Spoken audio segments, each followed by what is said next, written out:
My mother called me 3 weeks ago, sobbing so hard she could barely breathe, telling me her heart was failing and that all she wanted was one last Christmas with her only daughter. I canceled meetings with Saudi royals, put my billion-dollar crisis management firm on autopilot, and flew 11 hours from London to Atlanta just to hold her hand. But when I walked through that door, there was no sick woman in bed, and there was no family dinner waiting. There was just my mother standing in a sequined gown pointing at a pile of dirty laundry and screaming at me to change my nephew's diapers because the nanny was too expensive. My brother laughed and told his kids to wipe their snot on my coat because it looked cheap. They thought I was their assistant. They thought I was still the broke little girl they could bully. They did not know I owned the company that managed their entire financial existence. I did not scream and I did not cry. I just pulled out my phone and pressed one button, and that is when the screaming really started. Before I tell you how I evicted my entire family on Christmas Eve, let me know where you are watching from. Hit like and subscribe if you have ever had to remind your family exactly who you are. The flight from Heathrow to Hartsfield Jackson International had been brutal, but anxiety kept me awake the entire time. My mother Beatrice was not a woman who cried. In the hierarchy of Atlanta society, she was a stone statue, a woman who prided herself on keeping up appearances even when the walls were crumbling. So when she called me weeping about heart palpitations and the fear of dying alone, I believed her. I am Simone, 34 years old, and to my family I am just an executive assistant who got lucky with a job overseas. To the rest of the world, I am the founder and CEO of Onyx Crisis Management, the firm that cleans up messes for Fortune 500 CEOs and minor royalty. I keep my success quiet because in my family, money is like blood in the water. It attracts sharks. I dragged my 2 large suitcases toward the curb, waving off my usual security detail because I wanted this to be a humble homecoming. I had packed gifts, expensive watches for my brother, designer bags for my sister-in-law, and a check that would cover my mother's mortgage for a year, all hidden in modest wrapping paper. The Uber ride to the gated community in Buckhead took 45 minutes. I stared out the window at the sprawling mansions, remembering how terrified I used to be of this neighborhood. My mother always made us feel like we were one missed payment away from being on the street, even though my father had left a decent insurance policy. When the car pulled up to the iron gates of my childhood home, I felt that familiar tightening in my chest. It was the physical sensation of shrinking, of becoming small enough to fit into the box they had built for me. I paid the driver and dragged my bags to the front porch. The house was dark. Not the cozy candlelit dark of a holiday evening, but the cold, uninviting dark of an empty building. I rang the bell. Nothing. I rang again. Still nothing. I checked my watch. It was 7 in the evening. I pulled out my phone and called my mother. It went straight to voicemail. Panic started to set in. Was she in the hospital? Had something happened while I was in the air? The temperature was dropping fast. Atlanta winters can bite when they want to, and I was standing there in a trench coat shivering. I waited 10 minutes, then 20, then 30.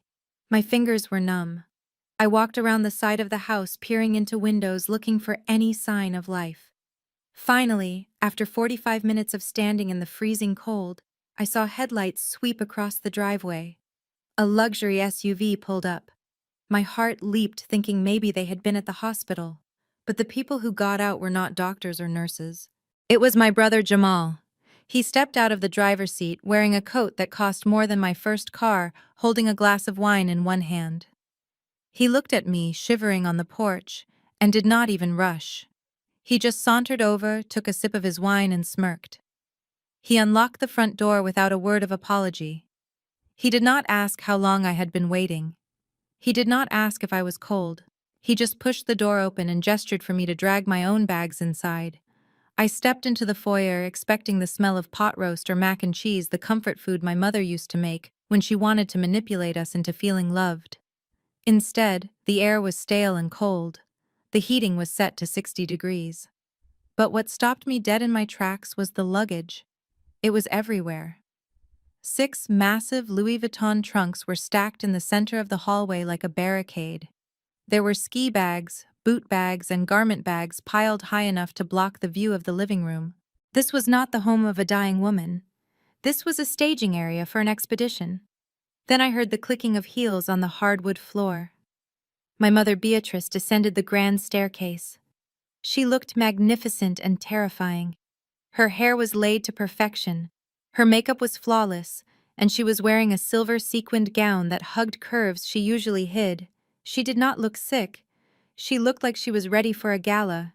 I dropped my bag, my hands trembling slightly. "Mom," I whispered, "you look well." She stopped on the bottom step and looked me up and down with eyes that could freeze water. There was no hug, no tears, no hello.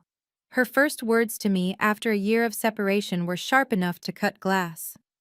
"Why are you so late, Simone? We have been waiting on you for an hour. Look at you. You look exhausted. Go upstairs and change immediately." Riley just spit up all over the guest bed, and I need you to strip the sheets and start a load of laundry before the car gets here. I blinked, trying to process the disconnect between the weeping woman on the phone and the general barking orders in front of me. "Mom, you said you were sick. You said your heart was failing." Beatrice waved a manicured hand in the air as if swatting away a fly. "Oh, stop being dramatic. My palpitations were just stress." "And who causes me stress?" "You do. Being so far away making me worry. Now hurry up. The service is coming in 20 minutes, and I need those kids fed and changed before we leave. Sickness just means I need more help around here, not less so. Make yourself useful." Before I could even process my mother's dismissal, the kitchen door swung open with a violence that made the crystal chandelier tremble. Courtney marched into the foyer like she owned the deed to the property. My sister-in-law is a woman who believes volume is a substitute for personality, and entitlement is a birthright. She was clutching a binder that looked like a legal brief thick enough to stop a bullet. She did not hand it to me. She shoved it into my chest with such force that I had to stumble back a step just to keep from dropping it on my toes. "Here are the rules," she announced, her voice shrill and commanding without a single word of greeting. "Read them. Memorize them. If you break a single one, I will know." I opened the binder to the first page. It was laminated. I scanned the list and felt my eyebrows shooting up toward my hairline. No gluten, no dairy, no sugar, no red dye number 40, no screen time after 4 in the afternoon. Only alkaline water, specifically Fiji brand, chilled to exactly 40 degrees. They must be read to in French for 30 minutes before bed to stimulate their cognitive development. It went on for 15 pages of neurotic micromanagement. Courtney crossed her arms over her designer blouse, looking at me with a sneer that she probably thought passed for concern. "And listen to me clearly, Simone. Do not think you can feed my children that greasy soul food you and your mother are so fond of. My children have sensitive stomachs like me. They need clean-eating organic produce and grass-fed proteins. Not whatever deep-fried artery-clogging garbage you people eat." I felt the heat rise up the back of my neck. It was not just the rudeness. It was the casual racism wrapped in a fake concern for health. She was talking about the food that raised her husband, the food that built this family, with a disgust that made my stomach turn. She looked at me like I was a different species, something sturdy and unrefined, while she and her children were porcelain dolls that needed protection from my influence. She implied that my stomach was made of iron because I was less civilized than her. I closed the binder with a sharp snap. "I am not a chef, Courtney, and I am certainly not a French tutor." She rolled her eyes as if dealing with a slow child. "Just figure it out. That is what assistants do, right? We usually put the grocery expenses on Jamal's black card, but he said the chip is malfunctioning today, so you will need to cover the costs yourself. Consider it your contribution since you are staying here rent-free while we are gone. Keep the receipts if you want, but honestly do not nickel and dime us. It is tacky." She turned on her heel, hair swinging perfectly, leaving me standing there with a 15-page manual on how to raise her children and a demand to pay for the privilege. That is when I looked past her at the mountain of luggage by the door, and the realization hit me. This was not just a weekend getaway. This was an evacuation, and I was the cleanup crew. I stared at the mountain of luggage blocking the hallway. It was enough gear for a polar expedition, not a weekend visit. There were ski bags emblazoned with designer logos, hard-shell suitcases that cost more than a mortgage payment, and garment bags thick with fur coats. I looked from the bags to my mother, who was busy adjusting her diamond earrings in the foyer mirror, avoiding my gaze entirely. "Where exactly are you all going?" I asked, my voice cutting through the tension in the room. "Why is there enough luggage here to relocate a small village?" Beatrice smoothed the sequins on her gown and finally turned to me with an expression of mild annoyance, as if I were asking why the sky was blue. "We are going to Aspen, of course. The doctor said mountain air would be excellent for my heart palpitations. The humidity in Atlanta is simply dreadful for my condition this time of year." Jamal leaned back against the staircase railing, swirling his wineglass like a budget version of a Bond villain. 10 days on the slopes, sis. First-class tickets. We are staying at the Little Nell. It is going to be epic. The powder is supposed to be perfect this time of year, and I need to get my runs in. I felt a cold knot tighten in my stomach, a physical reaction to the sheer audacity unfolding before me. "So let me understand this perfectly. You called me 3 weeks ago sobbing. You begged me to come home. You said you were dying. You made me fly across the Atlantic Ocean. And now you are leaving." Beatrice waved a hand dismissively. "We are not leaving you alone, Simone. You have the children. And the house. It is a big responsibility. We fired the nanny last week because she had the absolute nerve to ask for overtime pay. Can you believe the greed of people these days? So we need you to step in. It works out perfectly. You get to spend time in your childhood home, and we get the break we deserve." Jamal laughed, shaking his head at my stunned expression. "Do not look so shocked, sis. It is the least you can do. Do not be selfish. I have had a brutal year. The market has been volatile. I have been grinding day and night to provide for this family. I need to decompress. I need to recharge my creative energies. You are just an assistant. You can answer emails from the couch while you watch the twins. It is basically a vacation for you too." Selfish. He called me selfish. This man, who had not held a steady job since the Obama administration, was lecturing me on hard work. He was claiming he needed a break from spending money he did not have. The realization hit me with the force of a physical blow. They did not miss me. They did not want to see me. They did not care if I was in London or Atlanta or the moon. They just did not want to pay for childcare. They had calculated the cost of a high-end nanny service for 10 days, realized it would cut into their champagne budget, and decided to import their daughter instead. I was not family to them. I was a cost-saving measure. I was a line item in their budget that they could delete to make room for more luxury. They stood there dressed in their finery, looking at me with expectant eyes, waiting for me to nod and say yes like I always did. They thought they had trapped me. But they forgot one thing. You do not trap the person who built the cage. I did not scream. I did not throw a tantrum like a child denied a toy. I simply looked at the people who shared my DNA and felt the last tether of obligation snap. It was a quiet sound, internal and final. I adjusted the strap of my purse and gripped the handle of my suitcase.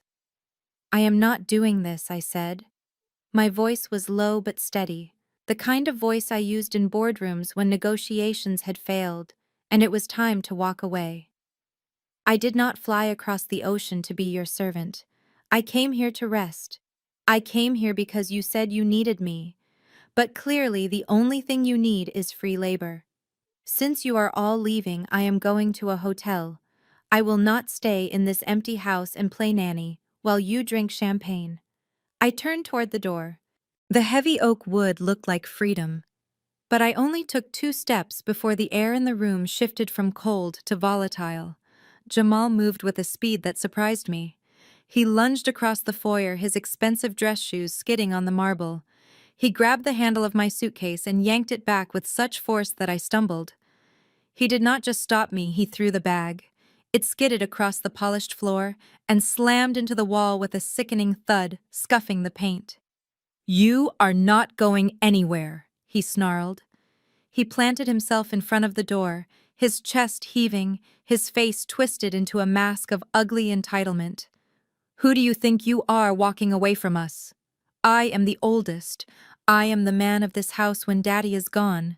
And I am telling you that you are staying. You do what you are told, Simone. That is your job. That is all you are good for. Taking orders. So take this one. Put your bags down and get in that kitchen." I stared at him. This was not a brother. Oh. This was a bully who had never outgrown the playground. He was 38 years old and still throwing tantrums when he did not get his way. Then Beatrice joined the chorus. Her voice rose to a shriek that bounced off the high ceilings. "You ungrateful little wretch!" She marched over her sequins flashing under the chandelier. "Is this how you repay me? I carried you. I birthed you. I sacrificed my youth for you. And you want to leave me in a lurch. You want me to die. That is it, isn't it? You want the stress to stop my heart so you can finally be free of me." She clutched her chest theatrically, her eyes wide and wet with manipulative tears. "If you walk out that door, Simone, you are killing me. You are killing your mother. Do you want that on your conscience? Is it so hard to help your family? Is it so hard to be useful for once in your miserable life? Just stay here. Watch the children. Let us have this one moment of happiness. If you leave, you are dead to us. Do you hear me? Dead."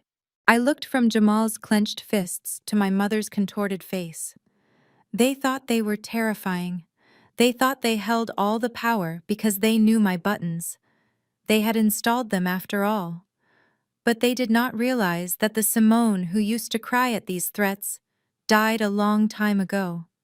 The woman standing in front of them had handled warlords and corporate sharks. Two screaming narcissists in a foyer were nothing. I squared my shoulders. I did not reach for my bag. Instead, I reached into my pocket for my phone. Jamal crossed his arms and leaned back against the heavy oak door blocking my exit with his body. He checked his watch, a gaudy gold thing that I knew for a fact was a high-quality fake, and then looked back at me with a sneer that was pure arrogance. "You are wasting your time, and my patience, Simone," he said. "You cannot stop this train. The Onyx travel limousine is 5 minutes away. Do you even know what Onyx is? Of course you do not. It is for the elite. It is for people who matter.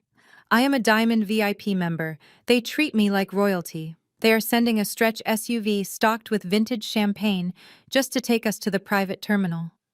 So put your cheap bag down and get in the kitchen before I really lose my temper." He looked so proud of himself standing there in his designer coat that my mother had paid for. He really believed his own hype. He believed that he, Jamal, who had not paid a bill in his own name in 3 years, was a captain of industry worthy of white glove service. He did not know that the only reason he had that status was because I had added him to my family and friends list 5 years ago when I first acquired the company. He did not know that Onyx was not just a travel agency. It was my empire. It was my blood, sweat, and tears built from the ground up to serve the most demanding billionaires on Earth. And he was standing in my mother's foyer using my own creation to abuse me. I did not argue. I did not try to push past him. I simply reached into my trench coat pocket and pulled out my phone. I unlocked it with my thumb and opened the administrative app that only 3 people in the world had access to. I scrolled through the user database until I found his name, Jamal Williams, status active, tier diamond, linked to account holder Simone Williams. I tapped the edit button. Jamal watched me, his brow furrowing in confusion. "Who are you texting, Simone?" "Your little boyfriend. Tell him to come pick you up in 10 days. You are busy right now." I ignored him. My thumb hovered over the terminate button. I selected the reason code from the drop-down menu. Fraud. Unauthorized use of corporate assets. Then I pressed confirm. A small loading circle spun for a second, and then a green checkmark appeared. Account terminated. All active itineraries canceled.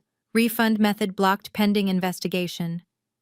I slipped the phone back into my pocket and looked at him. I waited.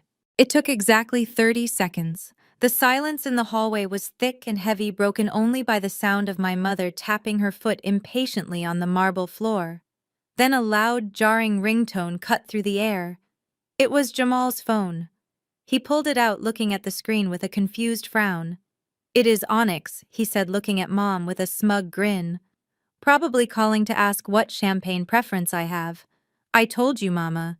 VIP treatment. Watch this." He swiped the screen and put it on speaker so we could all hear his importance. "Hello, Mr. Williams." A cool professional voice filled the room. "We are calling to inform you that your Onyx membership has been permanently terminated, effective immediately due to flags for identity fraud and unauthorized account usage. Your transportation for this evening has been canceled. Your flights to Aspen have been voided.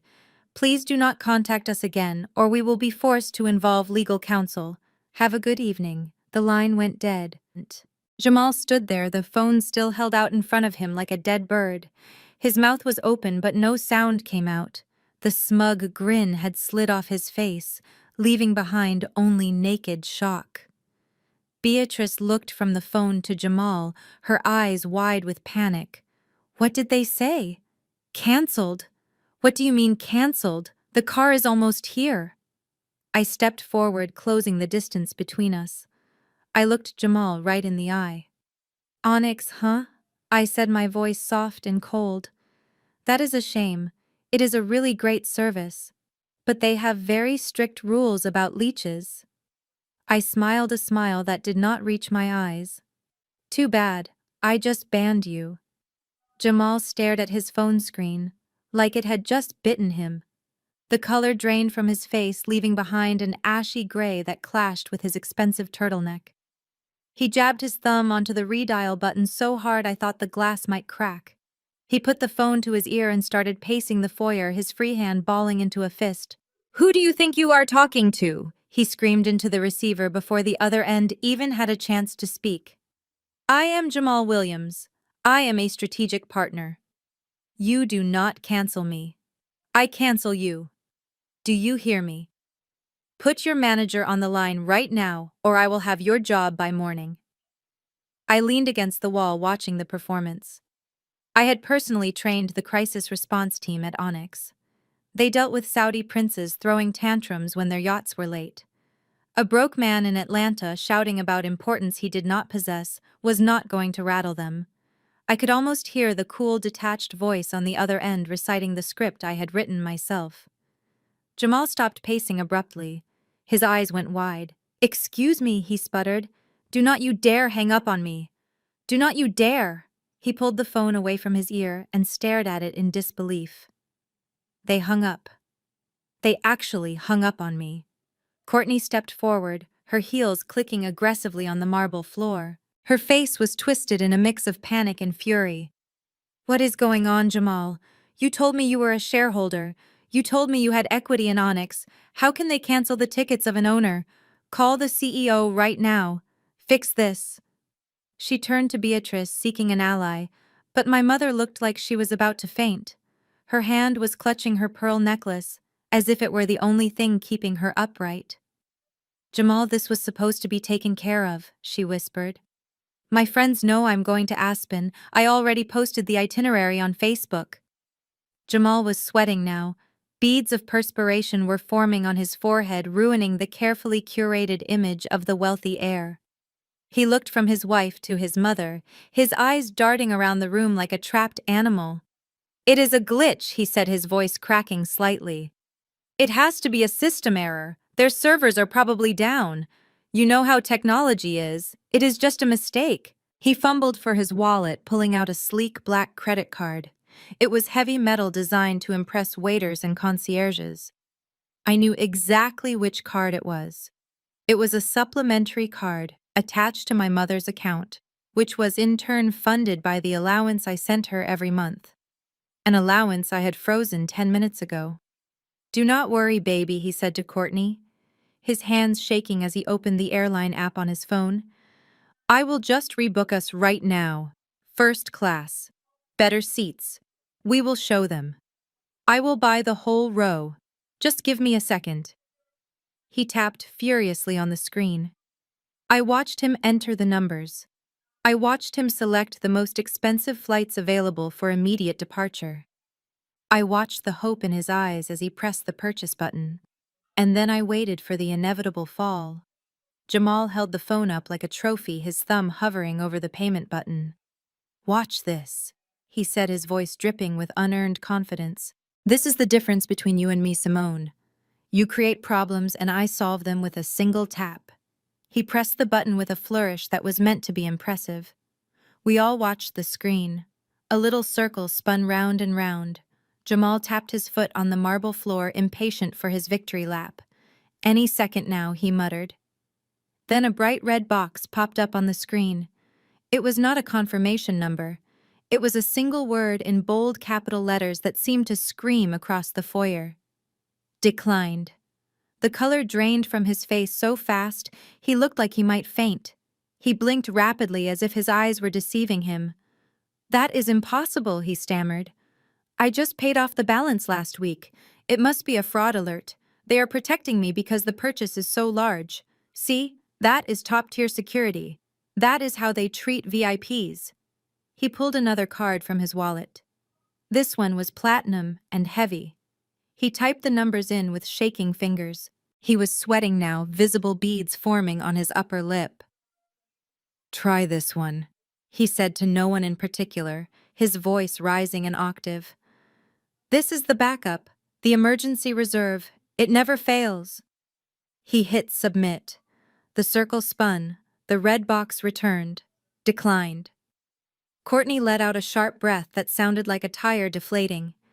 "Jamal, what is going on? Why are your cards not working? Do not tell me you forgot to pay the bill again. My parents are expecting us." "Shut up!" Courtney Jamal snapped his hands, trembling so hard he almost dropped the phone. "I am handling it." He dug deeper into his wallet, pulling out a third card. It was a gold business card. "This one has an unlimited limit," he said, his voice desperate. He typed. He pressed the button. Declined. Contact issuer. The phone slipped from his sweaty grip and clattered onto the floor. He stared at it as if it were a venomous snake. 3 cards. 3 rejections. The silence that followed was heavy with humiliation. Beatrice looked at her son with a dawning horror, her hands clutching her pearls. "Jamal," she whispered. "What did you do?" I walked over to the side table where a silver tea service had been set out for their pre-departure reception. The tea was lukewarm, but I poured a cup anyway. The clinking of the china sounded like a gunshot in the quiet room. I took a sip and sat down on the velvet sofa, crossing my legs. "You can stop trying, Jamal," I said, my voice smooth and calm. "You could try every card in that wallet. You could try the ones in your sock drawer too. The result will be the same."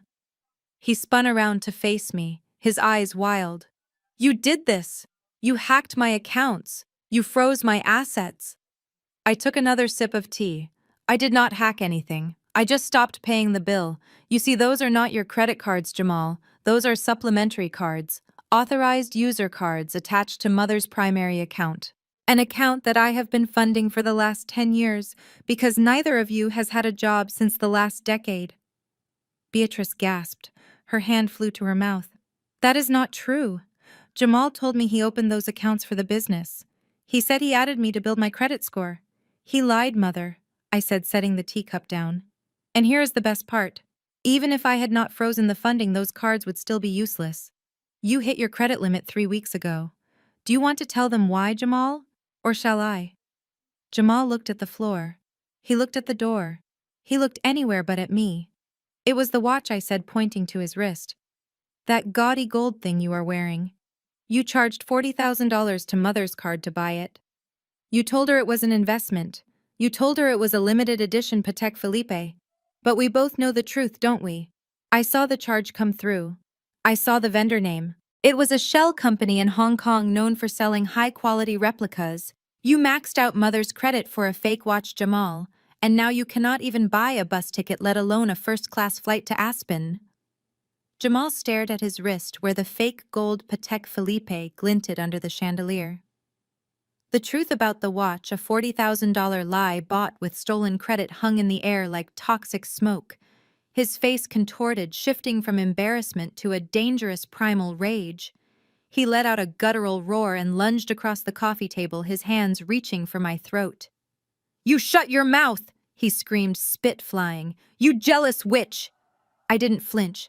I didn't even put down my teacup, because the front door burst open before he could take 2 steps. A man stepped into the foyer. He was 6'4", built like a linebacker, and wearing a suit that cost more than Jamal's entire wardrobe. This was Marcus, my head of security, who had been waiting in the black SUV outside. He moved with terrifying speed, intercepting Jamal mid-lunge. With one hand, he shoved my brother back so hard that Jamal flew backward and landed on the sofa next to our mother, bouncing like a rag doll. Beatrice shrieked, clutching her chest. "Who is this Simone? He's going to kill us!" Marcus ignored her. He calmly walked over to the coffee table and placed a thick, leather-bound dossier in front of me. He stood beside my chair, arms crossed, staring Jamal down with the impassive gaze of a man who had protected diplomats in war zones. "Thank you, Marcus," I said, opening the folder. "Right on time." Jamal was gasping for air, rubbing his chest where Marcus had shoved him. "You brought a goon into Mama's house. You're insane." "I brought protection," I corrected. "Because I know exactly who you are, Jamal. And now everyone else is going to know too." I pulled out a stack of papers and fanned them out on the table. They were detailed credit reports, bank statements, and legal notices. "Let's take a look at the King of Aspen's kingdom, shall we?" I picked up the first sheet. "This is your credit score. Or what's left of it. 420. You can't even rent a car with that, let alone buy a house." I tossed it onto his lap. He didn't move to pick it up. "And here," I said, holding up a bank statement, "is proof of your employment. Or lack thereof. You haven't received a paycheck in 26 months. You told Mama you were consulting for tech startups, but the only direct deposits in this account are transfers from Mama's pension fund." "That's a lie," Jamal shouted, though his voice wavered. "I have NDAs. I can't discuss my clients." "You don't have clients," I said, throwing another document down. "You have lawsuits. 3 of them. Chase, American Express, and Wells Fargo are all suing you for unpaid debts totaling over $80,000. You aren't a VIP, Jamal. You're a liability." I looked at Courtney. She was staring at the papers on the table, her face pale. "And that Range Rover outside?" I asked, looking at my sister-in-law. "The one he told you he bought with his bonus. It's a lease. A lease that is 3 months behind on payments. The repo man has been trying to serve him for weeks. That's why he parked it round the back." "You mock my job as an assistant," I said, my voice dropping to a whisper. "But at least I don't steal from my own mother's retirement to buy fake luxury goods for a wife I can't afford." Jamal looked at the dossier, then at his wife, then at his mother. The house of cards had not just fallen, it had been incinerated. And I was holding the match. Beatrice snatched the credit report from the table like it was burning her fingers. She scanned the red ink, the negative balances, and the history of defaults. I watched her face, waiting for the realization to hit, waiting for her to finally turn on the son who had bled her dry. But I underestimated the power of her delusion. Instead of slapping her son, she turned those cold eyes on me. Her defense mechanism kicked in instantly, protecting her golden boy at all costs. "It is just a rough patch," she insisted, her voice trembling, not with anger at him, but with disappointment in me. "He is an entrepreneur, Simone. Business has ups and downs. You know that better than anyone. You are clearly doing well for yourself. Look at these bodyguards. Look at your clothes. If you have so much, why are you letting your brother drown? Why are you so stingy? You are the sister. It is your job to lift him up when he stumbles." A bitter laugh escaped my lips before I could stop it. It was a dry, hollow sound that seemed to suck the air out of the room. I walked slowly toward the fireplace, my heels clicking on the floor that I paid to polish. Help him. You ask me why I will not help him. Have you forgotten 10 years ago, mother? Have you erased it from your memory because it does not fit your picture of a happy family? Or do you just not care because it was my life that was ruined, not his? I was 22 years old. I had just received a full scholarship to grad school. It was my ticket out.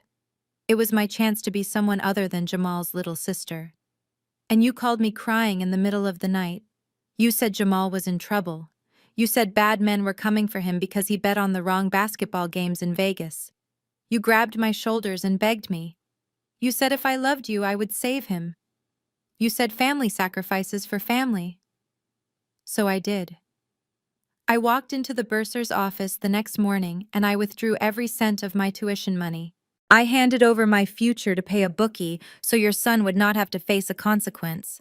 And do you know what happened after that? I spent 4 years eating instant noodles in a cold apartment with no heating because I had to work 3 jobs to pay my way back into school. I lost 20 pounds because I could not afford groceries.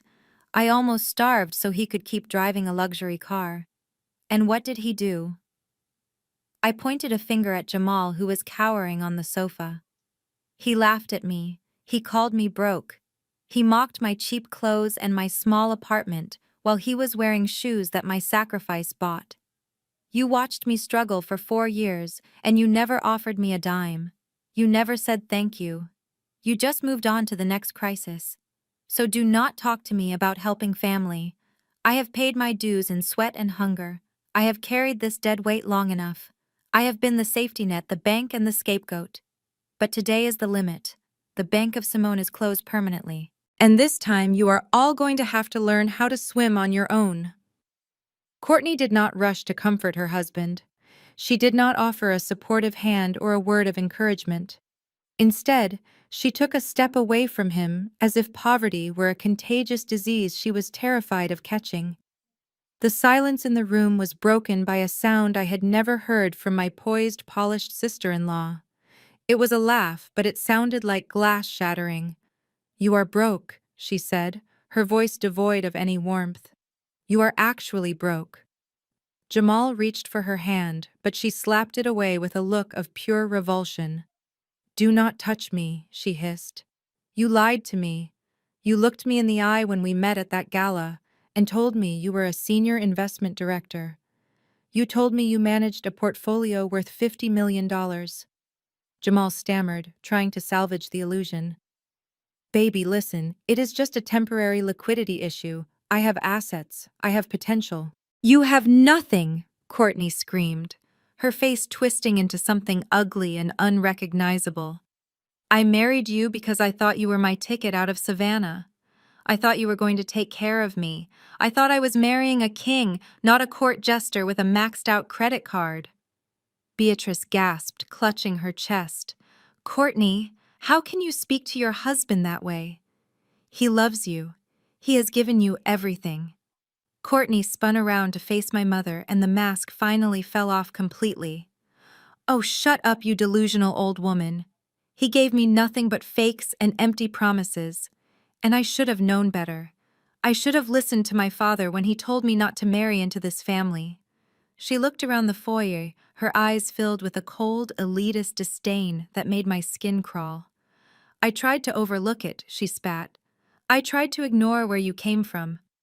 I tried to ignore the desperate way you people try to act like you belong in high society. Buying things you cannot afford, being loud and flashy, just to cover up the fact that you are nothing but raggedy pretenders trying to play dress-up." The air left the room. It was a microaggression so heavy it felt like a slap. She was saying that no matter how much money we had or pretended to have, we would never be good enough for her. Beatrice looked like she had been shot. She stared at the woman she had bragged about for years, the daughter-in-law she constantly compared me to, and saw a stranger. "You do not mean that," Beatrice whispered, her voice trembling. "You are just upset." "I mean every word," Courtney sneered. "I wasted 5 years on this fraud. I gave him 2 children because I thought they would be heirs to a fortune. And now I find out their father is just another statistic. A broke loser living off his mommy and his sister. It is pathetic." She turned back to Jamal, who was shrunk into the sofa looking smaller than I had ever seen him. Fix this, Jamal. I do not care how you do it. Beg your sister. Steal it. I do not care. But if you think I am going to live in poverty with you, you are out of your mind. I watched the scene unfold from my spot by the fireplace. It was brutal. It was cruel. And it was exactly what they deserved. The golden couple was just painted rust, and the paint had finally peeled away. The silence that followed Courtney's explosion was heavy enough to crush bones. Logic dictated that my mother should be furious at the daughter-in-law who had just insulted our heritage and called us raggedy pretenders. Logic dictated she should be furious at the son who had lied to her face for years, but logic had never lived in this house. Beatrice looked at Courtney, who was panting with rage. She looked at Jamal, who was weeping silently into his hands, and then, slowly, mechanically, she turned her head to look at me. In her twisted version of reality, the problem was not the lie. The problem was the person who turned on the lights. Her eyes were not filled with realization or apology. They were filled with a hatred so pure it stole the breath from my lungs. She took a step toward me, her sequins shivering like armor. "Are you happy now?" she screamed, her voice cracking and losing its polished society veneer. "Look at what you have done. Look at this mess. Are you satisfied, Simone? Did you get what you wanted?" I stood my ground, my hands clasped behind my back. "I did not do this, Mother. The truth did this. I just stopped paying for the curtain to stay up. You ruined everything," she shrieked, advancing on me. "We were happy. We were going to have a beautiful Christmas. We were going to be a family. But you had to come in here with your jealousy and your bitterness and tear it all down. You have always been jealous of him. You cannot stand that he has a wife who loves him and children who adore him, while you have nothing but a lonely office in London and a cold heart. You wanted to humiliate him. You wanted to destroy him because you cannot bear to see him shine." The accusation was so delusional it was almost funny. She truly believed that my refusal to be defrauded was an act of jealousy. She snatched a porcelain teacup from the side table. It was fine china, part of a set she loved more than she loved me. Her hand shook violently, and tea sloshed over the rim, staining her silver gown. She did not care. She drew her arm back, her face contorted into a mask of pure malice. "I hate you," she screamed. "I wish I had never had you." She hurled the cup straight at my face with a speed born of hysterical rage. It was aimed right at my temple. I did not flinch. I did not duck. I did not have to. Marcus moved with the fluid precision of a striking cobra. His hand shot out from his side, intercepting the projectile inches from my nose. He caught the cup out of the air with a soft thud of ceramic against palm. He did not even spill the dregs of the tea. The room froze. Beatrice stared at Marcus's hand, her mouth open in shock. Marcus slowly, deliberately placed the cup back on the saucer with a gentle clink. He stepped forward, placing his massive frame between my mother and me. "I would not recommend doing that again, ma'am," Marcus said, his voice dropping an octave into a low rumble that vibrated in the floorboards. "That constitutes assault, and my client presses charges." I stepped out from behind my shield. I looked at the woman who gave birth to me. She was panting her chest, heaving her eyes wide with the realization that she could not touch me anymore. "I have paid his gambling debts for 10 years, I said, my voice cutting through her hysteria like a scalpel. "I paid his bail when he got arrested for fraud in Miami 3 years ago. Did he tell you about that? I paid for that suit he is wearing. I paid for the car in the driveway. And today was the limit. I am not the villain here, Mother. I am just the one who finally stopped signing the checks." Beatrice stared at the teacup Marcus had calmly placed back on the table. Her chest was heaving, her nostrils flared. The assault had failed, but her arsenal wasn't empty yet. She straightened her spine, pulling herself up to her full height, channeling every ounce of matriarchal authority she had wielded over me for 3 decades. She pointed a finger at the door, her hand trembling not with fear, but with righteous indignation. This is my house, she bellowed, her voice echoing off the high ceilings. I bought every brick of this place with my sweat and tears. I raised you here, I fed you here, and I will not have a daughter who disrespects her mother and sabotages her brother under my roof.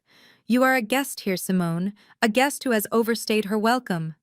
She took a step closer, her eyes narrowing. You have a choice. You can open that app right now and fix this mess. You can transfer the money for the flight and the hotel into Jamal's account immediately. You can save your brother's marriage and give your mother the peace she deserves. Or you can leave. She paused for dramatic effect, letting the threat hang in the air like a guillotine. If you do not pay, you get out. Right now. Tonight. I do not care where you go. Sleep in the street for all I care. But I will not harbor a traitor.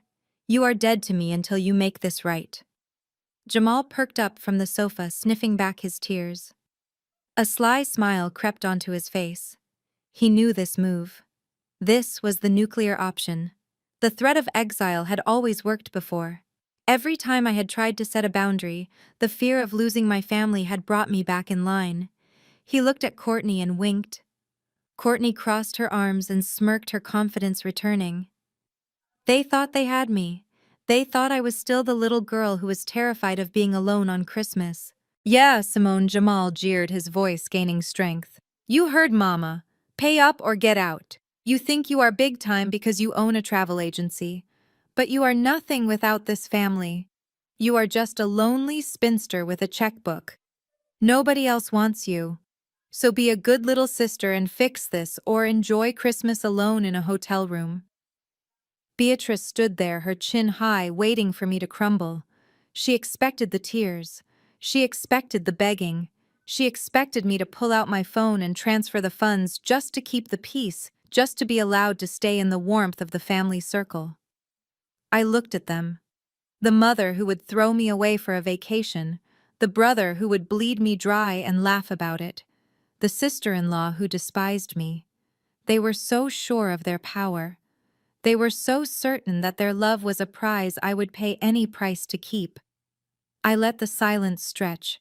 I let them savor their victory for just a few seconds longer. Then I reached into my purse, not for my phone, but for a folded piece of paper. I stood up slowly, smoothing the fabric of my coat. I walked over to the fireplace where Beatrice stood like a queen guarding her castle. I did not look scared. I did not look sad. I looked bored. You are kicking me out, I asked quietly. Yes, Beatrice spat. Unless you pay. I nodded slowly. I looked around the foyer, taking in the grand staircase, the marble floors, the crystal chandelier. It was a beautiful house, a house fit for a successful family. That is interesting, Mother, I said. Because you cannot kick me out of my own house. Beatrice let out a sharp, incredulous laugh. Your house.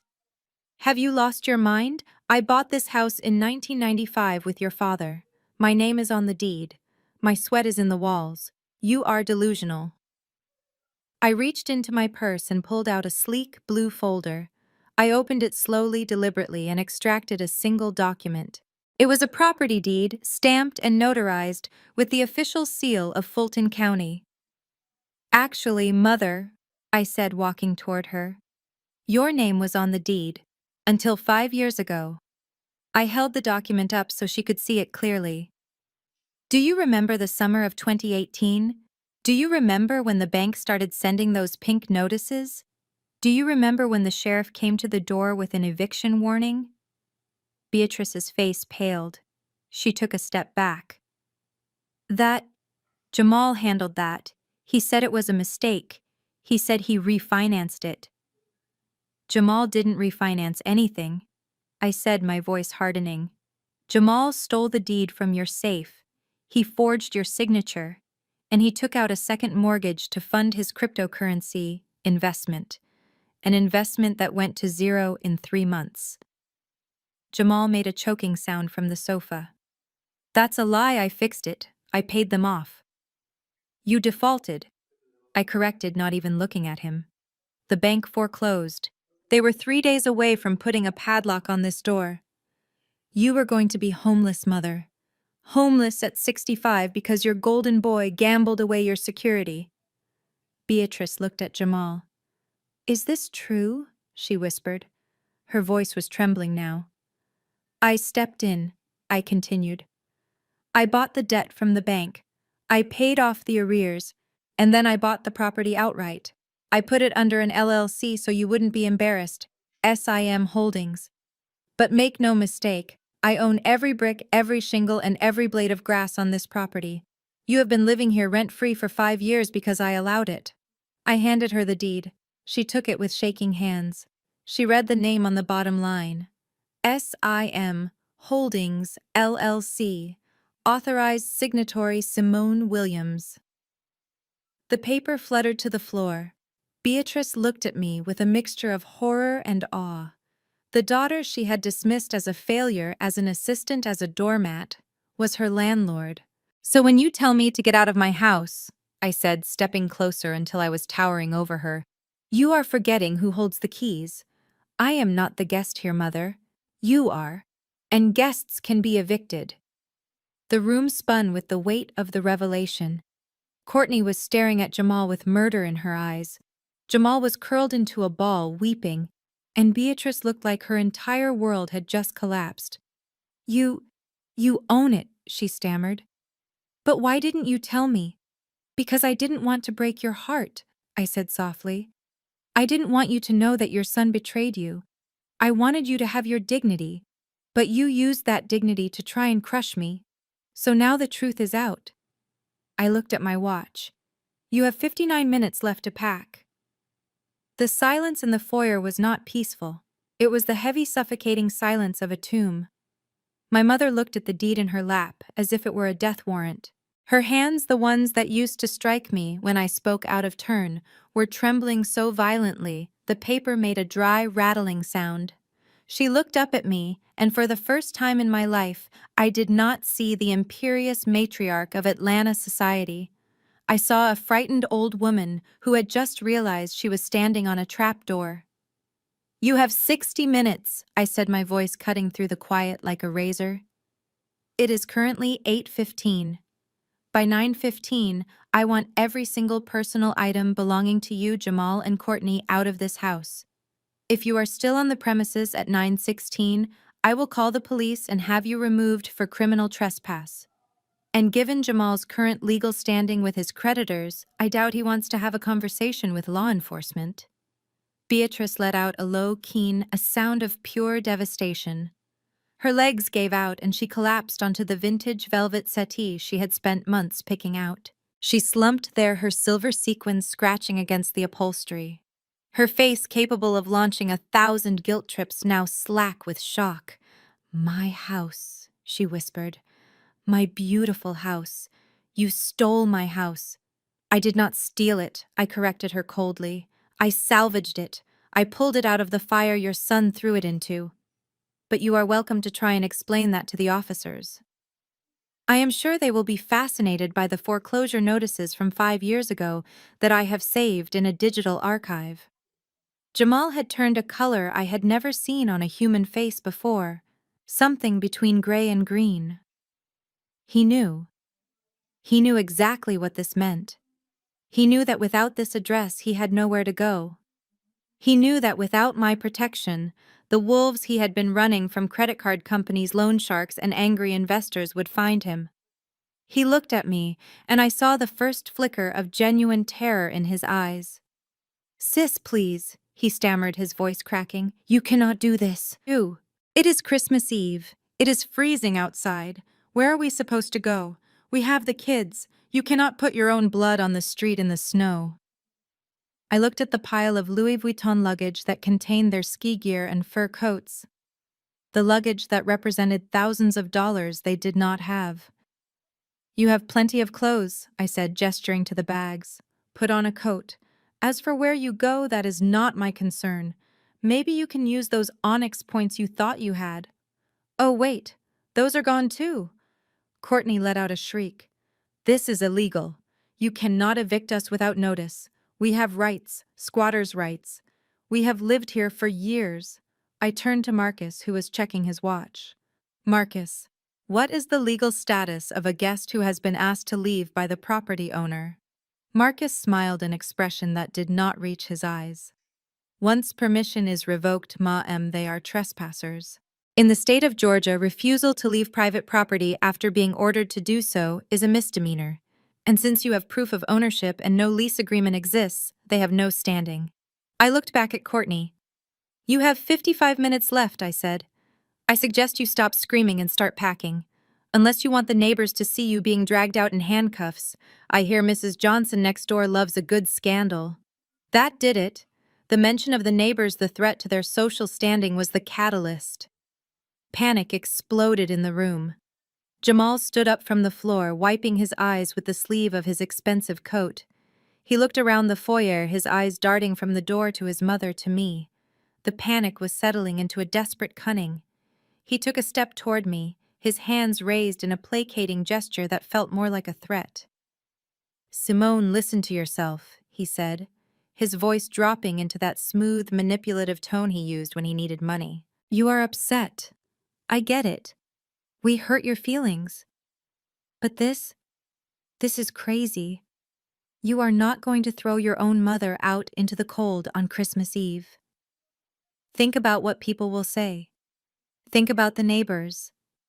Do you want Mrs. Johnson to see Mama being dragged out of her own home? It will destroy her reputation. It will kill her. Do you want that on your conscience? Do you want to be the daughter who murdered her mother over a plane ticket?" He was good.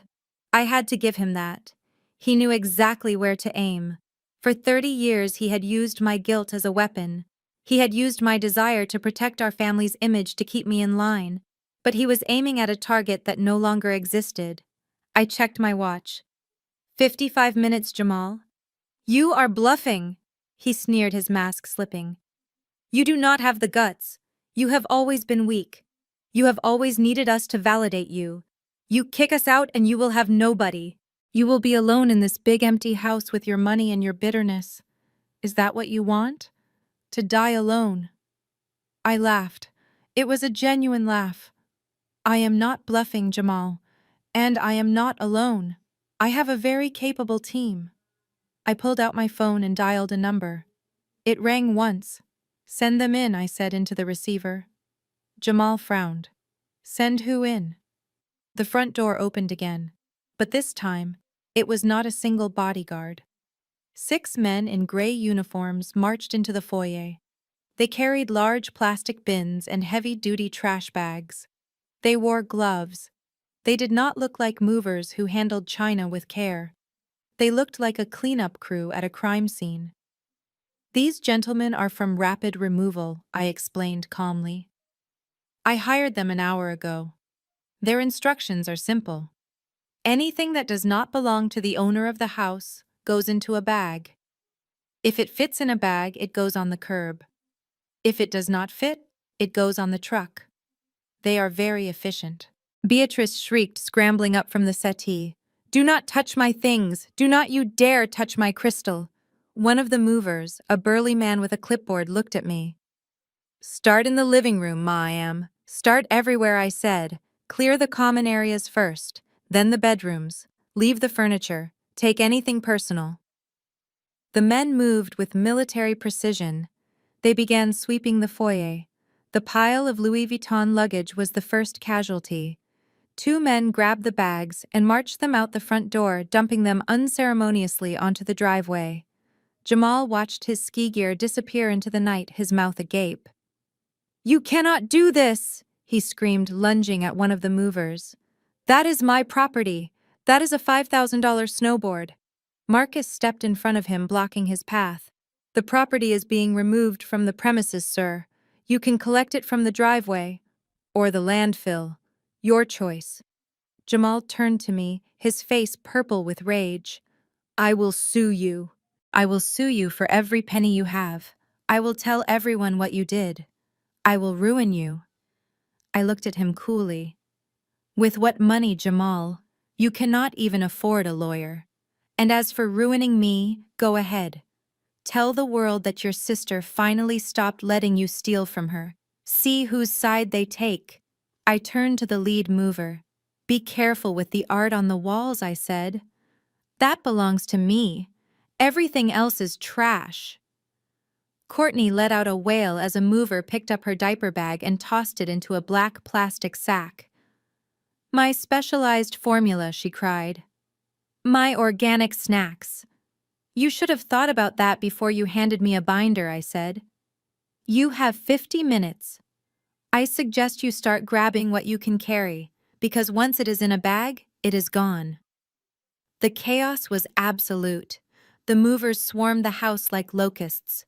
Beatrice was running around trying to shield her vases with her body. Jamal was shouting threats that no one was listening to. And I stood in the center of the storm checking my watch. 49 minutes, I announced. Tick-tock. The energy in the room shifted from emotional chaos to cold industrial efficiency as the removal team went to work. These were not the kind of movers who wrapped china in bubble wrap or carefully folded sweaters. They were a cleanup crew. They moved like a swarm of gray locusts, sweeping through the living room with a terrifying lack of sentimentality. They snapped open heavy-duty black contractor bags with loud cracks that sounded like gunshots in the high-ceilinged foyer.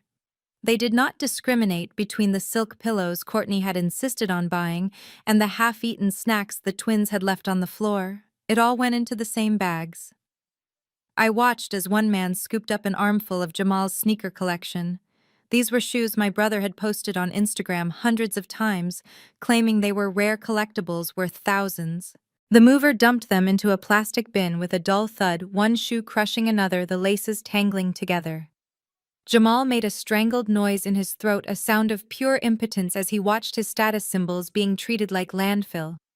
He stepped forward to stop them, but Marcus simply shifted his weight and glared. Jamal froze. He was a bully, not a fighter. He knew better than to cross the line Marcus had drawn on the floor. But Courtney did not possess that same survival instinct. She was frantically running between the movers, trying to snatch items back from their grip. Her composure was completely gone, replaced by the feral desperation of a woman watching her identity being erased. Then she saw it. A large, burly mover had picked up her orange handbag from the console table. It was the Hermes Birkin she carried everywhere. The bag she claimed cost $20,000. The bag she used to look down on every waiter and shopgirl in Atlanta. No! She shrieked, the sound tearing through her throat. Put that down. That is a Birkin. That is worth more than your life. Do not you dare touch it. The mover did not even pause. He opened a black trash bag and dropped the orange purse inside along with a pile of dirty bibs and a plastic toy. Something snapped in Courtney. She launched herself at the man, her manicured nails curved into claws. She was screaming unintelligible curses, her face contorted into a mask of pure fury. She reached for the mover's face, intending to hurt him, intending to make him pay for touching her precious lie. She never made contact. Before her nails could scratch skin, a hand the size of a dinner plate caught her wrist mid-air. It was one of the security team members, a man who had stood silently by the door until this moment. He did not hurt her. He did not twist her arm. He simply held her there, suspended and powerless. It was the casual strength of a parent stopping a toddler from touching a hot stove. "Let me go!" Courtney screamed, thrashing against his grip. "That is my bag. You are stealing my bag." I walked over to them, my heels clicking on the floor. The security guard looked at me and I nodded. He released her wrist and she stumbled back, rubbing her arm and glaring at me with hatred. "It is not stealing, Courtney," I said, my voice flat. "It is trash removal. And honestly, they are doing you a favor." She looked at me, panting, her hair in disarray. "What are you talking about? That bag is an investment. Jamal bought it for me in Paris." I laughed. It was a short, sharp sound. "Jamal has never been to Paris, Courtney, and that bag has never seen the inside of an Hermes store. Look at the stitching. Look at the hardware. It is already tarnishing. It is a Canal Street fake, just like everything else in this house. Just like your marriage. Just like you." I gestured to the mover. "Keep going. If it is fake, it goes in the bag. If it is real, leave it." The mover nodded and continued his work. Courtney watched as the black plastic bag swallowed her fake life. She did not attack again. She just stood there shaking, realizing that I knew every secret she had tried so hard to hide.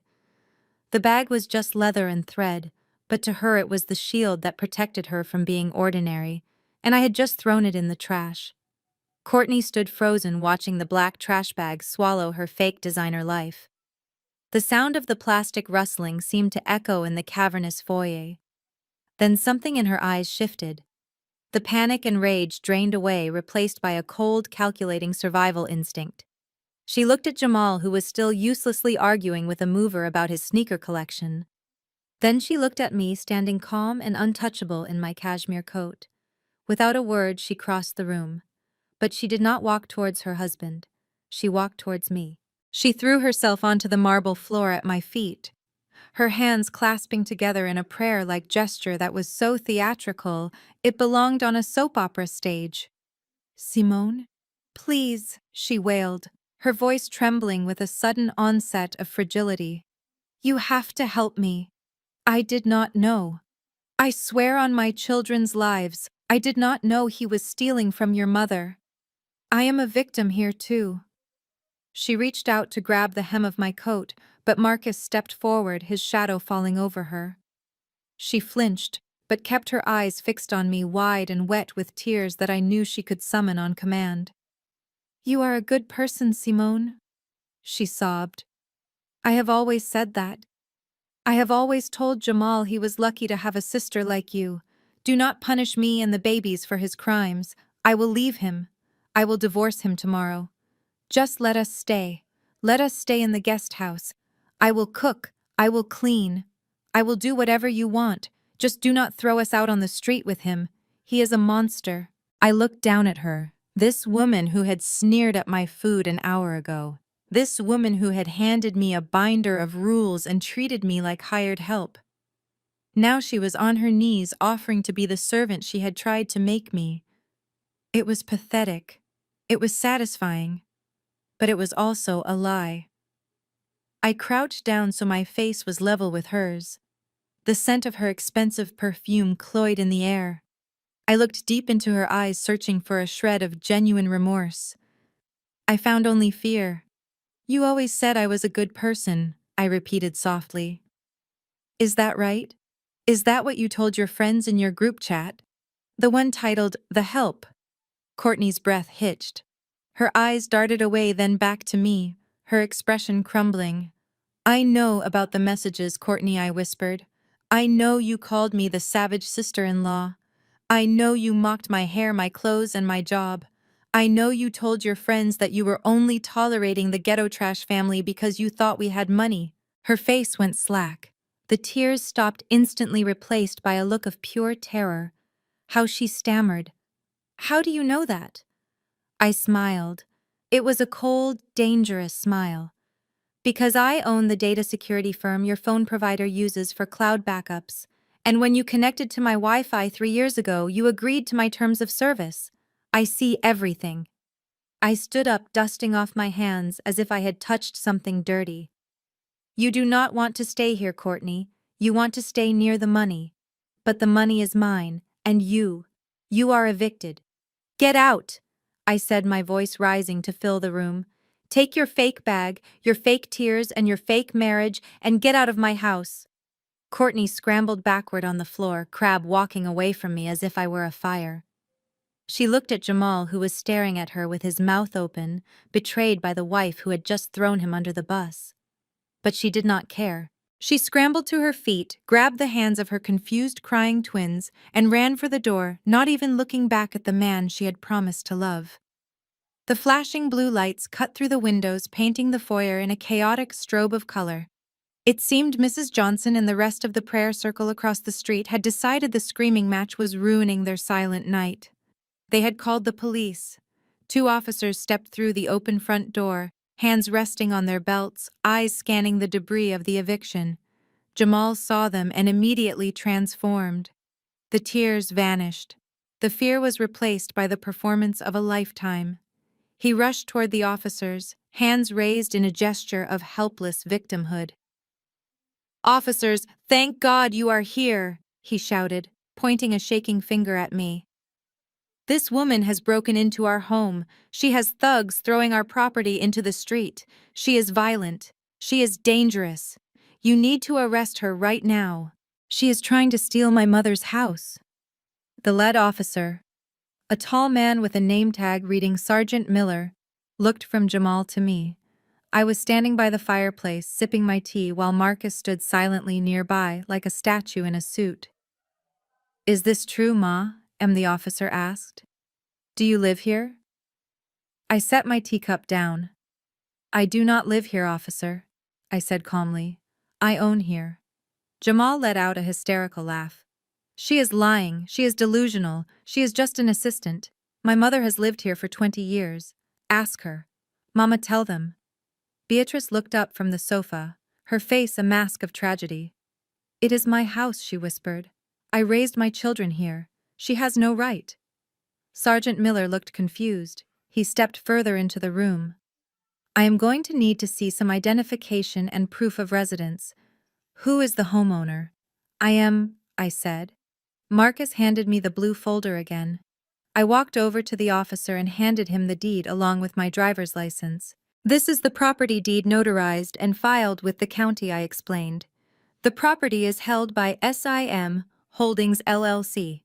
I am the sole proprietor of that entity. These people are guests who have overstayed their welcome and have been asked to leave. They are currently trespassing."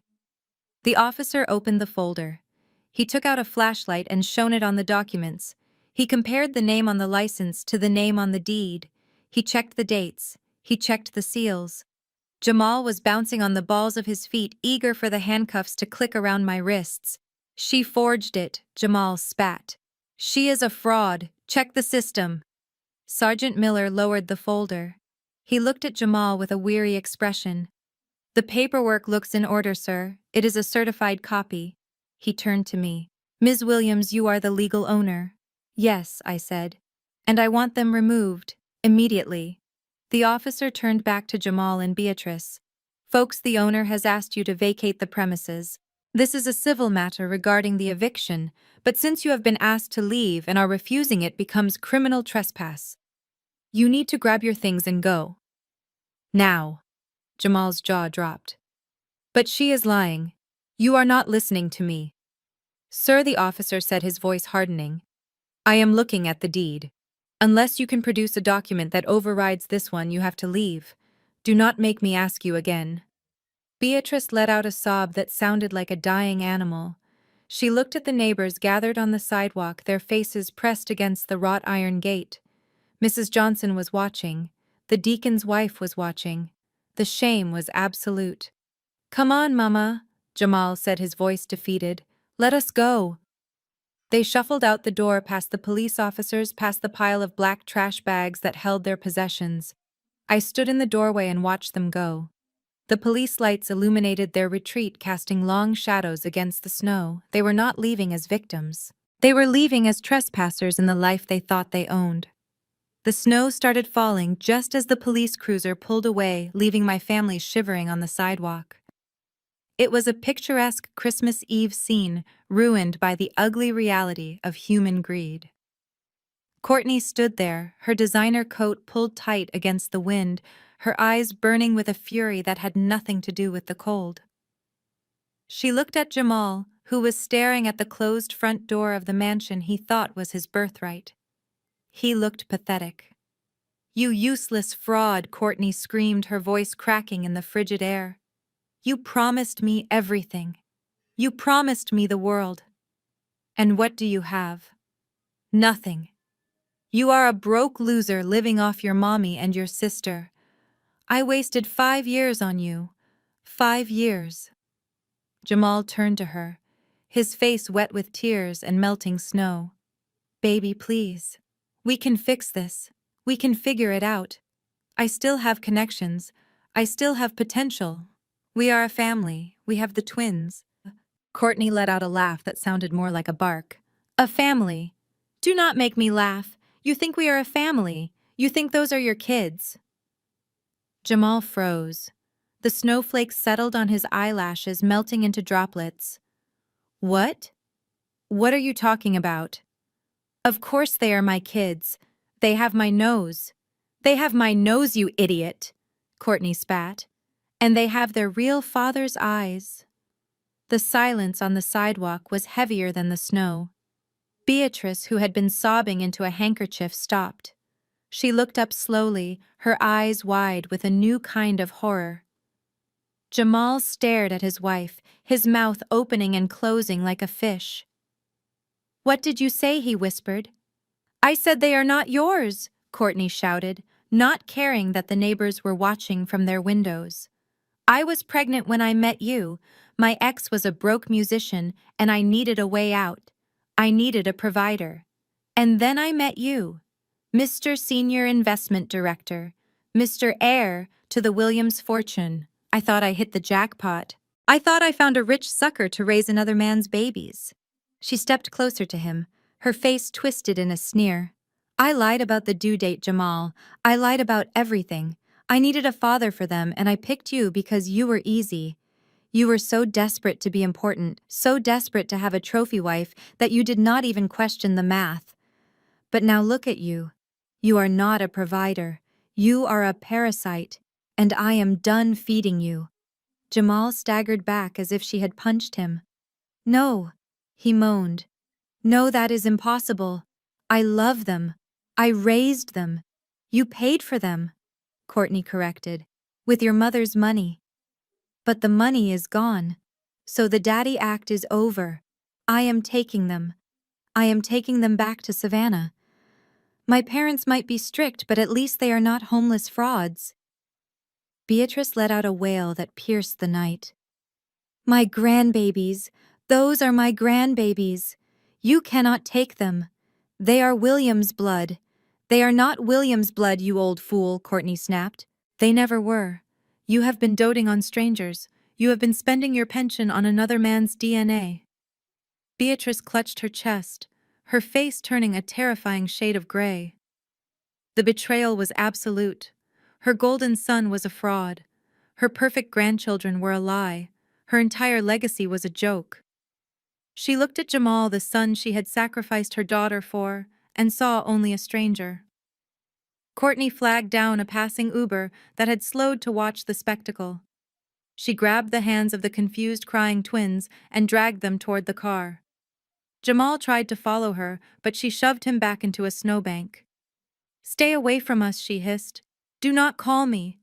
Do not look for me. You are nothing to us." She slammed the car door and the Uber sped away, leaving tire tracks in the fresh snow. Jamal lay in the drift, staring up at the dark sky, his life completely dismantled in the span of 5 minutes. Beatrice stood alone on the sidewalk, the snow covering her sequins like a shroud, her heart breaking under the weight of the truth.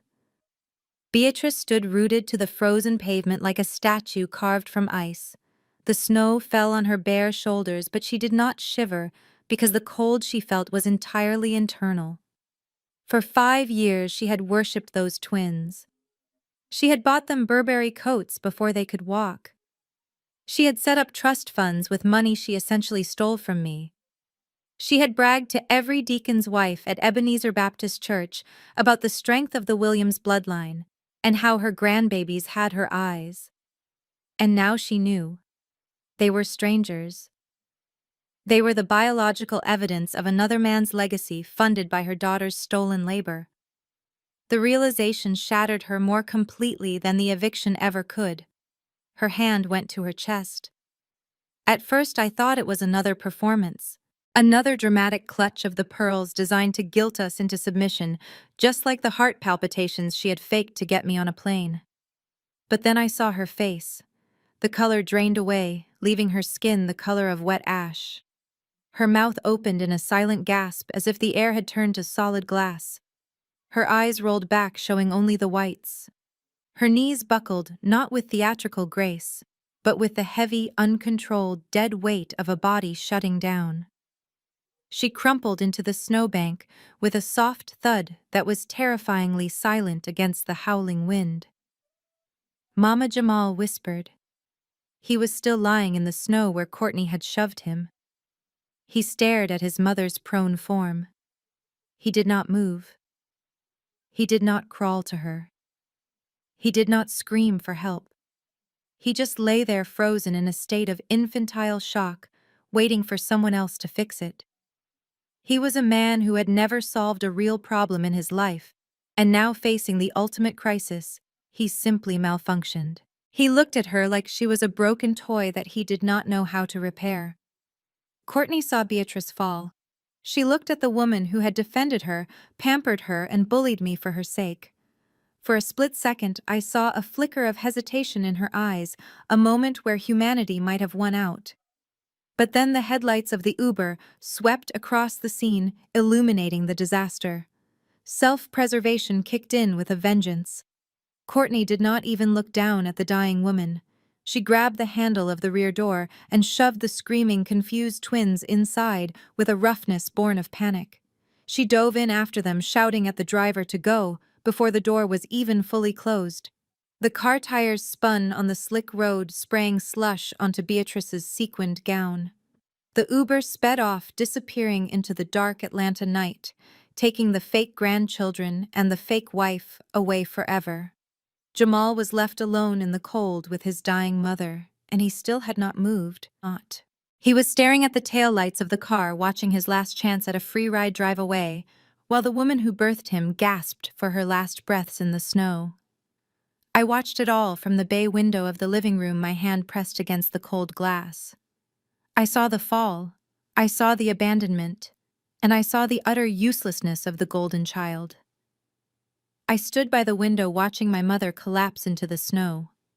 For a fleeting second, a dark part of me wanted to turn away. She had made her choices. She had chosen the son who stood uselessly beside her over the daughter who had paid for everything. She had chosen the fantasy over the reality. But as I watched her chest heave in the frigid air, something deeper than anger stirred. It was not love exactly. It was duty. It was the last vestige of the daughter I used to be, the one who fixed things. I pulled out my phone and dialed 911. My voice was calm, detached as I gave the address and described the symptoms. Female 65, unconscious, possible cardiac event. Send an ambulance. I hung up before they could ask me to stay on the line. I did not want to comfort them. I just wanted them to do their job. I walked to the front door and opened it. The cold air hit me, but I did not button my coat. I stepped out onto the porch and walked down the driveway, my boots crunching on the snow. I did not run. I did not rush to her side and weep. I walked with the steady pace of a CEO arriving at a merger meeting. Jamal looked up at me, his eyes wide and terrified. "Help her!" he screamed, his voice cracking. "She is dying. Do something!" I ignored him. I looked down at Beatrice. Her skin was gray, her breathing shallow and ragged. She looked small, broken, a sequined doll discarded in the trash. I did not kneel. I did not hold her hand. I stood over her like a sentinel waiting for the professionals. The sirens wailed in the distance, growing louder, cutting through the winter silence. The ambulance pulled up, lights flashing red and white against the snow. 2 paramedics jumped out, bags in hand. I pointed at Beatrice. "She collapsed about 3 minutes ago," I said, my voice flat. "History of high blood pressure and stress-induced palpitations, possible heart attack." The paramedics went to work immediately, checking vitals, starting an IV, loading her onto a stretcher. They moved with practiced efficiency, ignoring the sobbing man in the designer coat who was trying to grab his mother's hand. I watched them work, my face a mask of indifference. When they had her stabilized and were loading her into the back of the ambulance, one of the paramedics looked at me. "Are you coming with us, ma'am?" I shook my head. "No." I pointed at Jamal, who was hovering by the open doors looking lost. "He is going. He is the son." Jamal looked at me, panic flaring in his eyes. "Me? I cannot go. I do not have my wallet. I do not have my car. How will I get back?" "That is not my problem," I said, cold as the ice under my feet. "You wanted to be the man of the house, Jamal. You wanted to be the favorite. Well, here is your chance. Go be a son, hold her hand, tell her everything is going to be okay." He hesitated, looking from the ambulance to the warm house he had been evicted from. "But I do not have any money," he whispered. I leaned in close so only he could hear me. Then you better hope she has good insurance, because I am not paying a dime, not for the ambulance, not for the surgery, not for the recovery. You spent 10 years bleeding her dry. Now it is your turn to bleed. Go.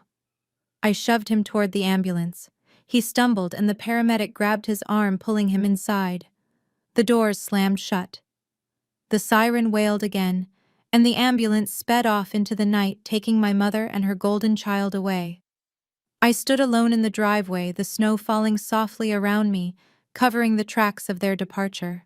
I took a deep breath of the cold, clean air. I did not feel sad. I felt light. I turned and walked back into my house, closing the door firmly against the cold. The waiting room of the St. Jude Medical Center was not designed for tragedy. It was designed for comfort. The walls were painted a calming sage green, and the chairs were upholstered in Italian leather that cost more than most people's cars. It was a place where wealthy people came to fix their problems quietly. I walked in the sound of my heels muffled by the plush carpet. Jamal was standing at the reception desk, his designer coat now stained with melting snow and road slush. He was arguing with the receptionist, a woman named Patricia, who wore pearls and a look of practiced patience. I stepped up beside him. "What is the problem?" I asked, my voice cutting through his frantic whispering. Jamal jumped. He looked at me with eyes that were red-rimmed and terrified. "There is a mistake," he stammered. "A clerical error. They are saying Mama is not covered." I looked at Patricia. "My mother has been a platinum member of the Health Shield network for 20 years. I pay the premiums myself. It is a direct debit from her main account. There should be no issue." Patricia looked at me with sympathy, but her fingers did not stop typing. "I see the history, Ms. Williams. The premiums were indeed paid automatically until 6 months ago, but on June 15th the policy was cancelled. Not for non-payment. It was a voluntary termination.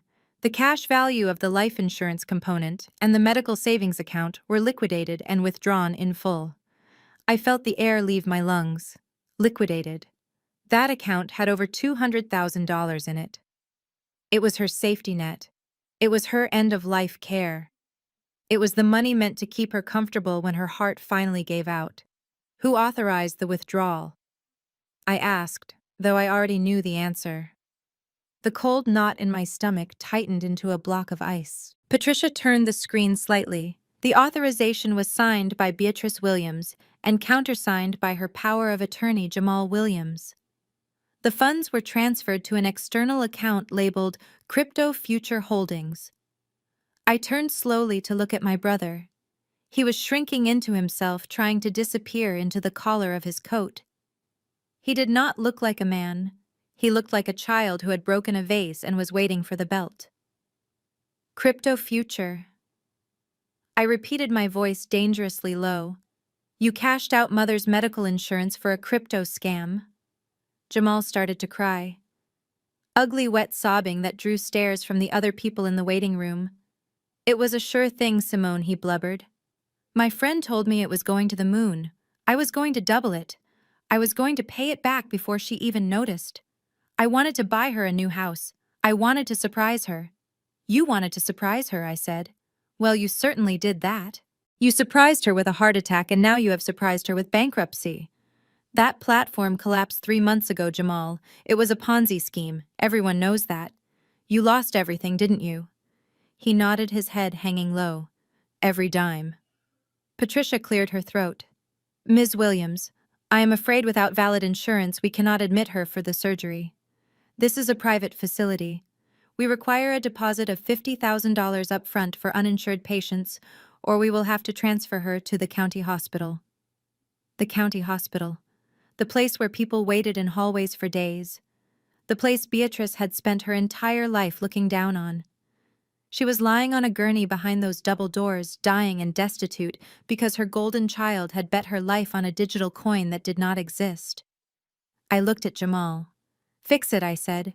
"You are the power of attorney. You are the investor. Pay the lady." "I cannot," he whispered. "I have nothing." I looked at Patricia. "Transfer her," I said. Jamal's head snapped up. You cannot do that. She will die in the ambulance. You have money. You can pay it. I can. I agreed. But I won't. You made this bet, Jamal. Now you have to watch the payout. The automatic doors of the St. Jude Medical Center waiting room slid open with a pneumatic hiss that cut through the sterile silence. 4 uniformed officers marched in.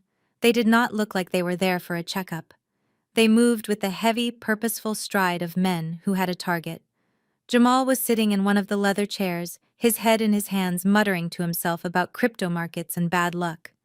He did not even look up until the shadow of the lead officer fell across his expensive Italian loafers. Jamal Williams, the officer barked. It was not a question. Jamal jumped, his eyes wide and bloodshot. Yes. Is it my mother? Is she okay? The officer pulled a pair of steel handcuffs from his belt. The metal caught the fluorescent light with a cold glint. This is not about your mother, son. You are under arrest for 20 counts of identity theft, wire fraud, and credit card forgery. Stand up and turn around. Jamal scrambled back into the chair, pressing himself against the leather as if he could merge with the upholstery. What? No. You have the wrong person. I am a businessman. I am an investor. You are a thief, the officer said, grabbing Jamal's arm and hauling him to his feet. We picked up your wife, Courtney, at Hartsfield-Jackson International an hour ago. She was trying to board a flight to Savannah with 2 children and a suitcase full of jewelry she could not explain. Jamal froze. Courtney? You arrested Courtney. She was very cooperative, the officer said, snapping the first cuff onto Jamal's wrist. Once we told her she was looking at accessory charges, she started talking. She told us everything. She told us about the credit cards you opened in her name. She told us about the loans you took out using her social security number without her knowledge. She even gave us the passwords to your laptop. She sold you out to save herself, Mr. Williams. The betrayal hit Jamal harder than the handcuffs. His knees buckled and the officer had to hold him up. She did what he whispered. She snitched. She sure did, the officer said, tightening the second cuff. She said you ruined her credit and she was not going down for your mistakes. Now let us go. Jamal looked wild. He looked around the room, desperate for a lifeline. His eyes landed on me. I was sitting 3 seats away, watching the scene with the detached interest of someone watching a nature documentary about predators eating their prey. Simone, he screamed, lunging toward me until the officer jerked him back. Simone, call your lawyer. Call Marcus. You own a crisis management firm. Manage this. You cannot let them take me. I am your brother. I looked at him. I looked at the man who had stolen my tuition money. The man who had mocked my job. The man who had left our mother to die in the snow. Simone, please. He wailed, tears streaming down his face. Do not just sit there. Do something. Save me. I reached into my purse. Jamal's face lit up with hope. He thought I was reaching for my phone. He thought I was going to make the call that would make this all go away. Instead, I pulled out a pair of noise-canceling headphones. They were Onyx brand, top of the line, capable of blocking out even the loudest jet engine. I placed them over my ears. I pressed the power button. The world instantly went silent. Jamal's screaming became a mime performance. I saw his mouth opening and closing. I saw the veins bulging in his neck. I saw the officers dragging him toward the door. But I heard nothing. I selected a playlist on my phone. Smooth jazz filled my ears, replacing the ugly sound of my brother's downfall. I picked up a magazine from the table and started reading. I did not look up as they dragged him out the automatic doors. He was gone. And the silence was beautiful. The steady beep of the heart monitor was the only sound in the recovery room. It was a rhythmic, mechanical pulse that filled the silence where a family bond should have been. I sat in the hard plastic chair next to the bed, watching the rise and fall of Beatrice's chest. In my hand I held a red, delicious apple and a small paring knife I had retrieved from the fruit basket the hospital administration sent over once they realized who I was. I brought the knife to the skin of the fruit and began to peel. One long, continuous ribbon of red skin falling away to reveal the pale flesh underneath. Beatrice stirred. Her eyelids fluttered and then opened. She looked around the room, confused by the sterile white walls and the tubes running into her arms. Then her eyes landed on me. For a second I saw fear. She remembered the snow. She remembered the eviction. But then the old programming kicked in. The survival instinct of a narcissist who realizes she is in a vulnerable position. Her face softened into a mask of pathetic gratitude. "Simone," she croaked, her voice raspy from the intubation. "You are here. I knew it. I knew you would not leave me. You are a good daughter. You always were the good one." I did not look up from the apple. I just kept peeling. The knife made a soft, scraping sound. "Where is Jamal?" she asked, trying to sit up but failing against the weight of her own weakness. "Where is my baby? Is he outside? Is he cold?" "You have to let him in, Simone. He is sensitive. He is warm now, Mother." I said, my voice flat and calm. "He is indoors." She let out a sigh of relief. "Oh, thank God. I knew you would not abandon him. I knew you would fix it. You were just angry." "I understand. We pushed you too far. But we are family. We forgive. Bring him in. I want to see him." I sliced a piece of apple and popped it into my mouth, chewing slowly. "You cannot see him, Mother. Visitation hours are over. And even if they were not, I doubt they would let you travel downtown in your condition." She frowned, confusion clouding her eyes. "Downtown? What is he doing downtown? Is he at a hotel? Did you get him a room at the Ritz?" I swallowed the apple. "No, he is at the Fulton County Jail. He is currently being processed for identity theft and credit card fraud. Courtney turned him in at the airport. She gave the police everything. His laptop, his passwords, the records of every dime he stole from you and from me. He is facing 20 years, Mother. And bail has been denied." Beatrice made a sound like a wounded animal. "No. No, that is a lie.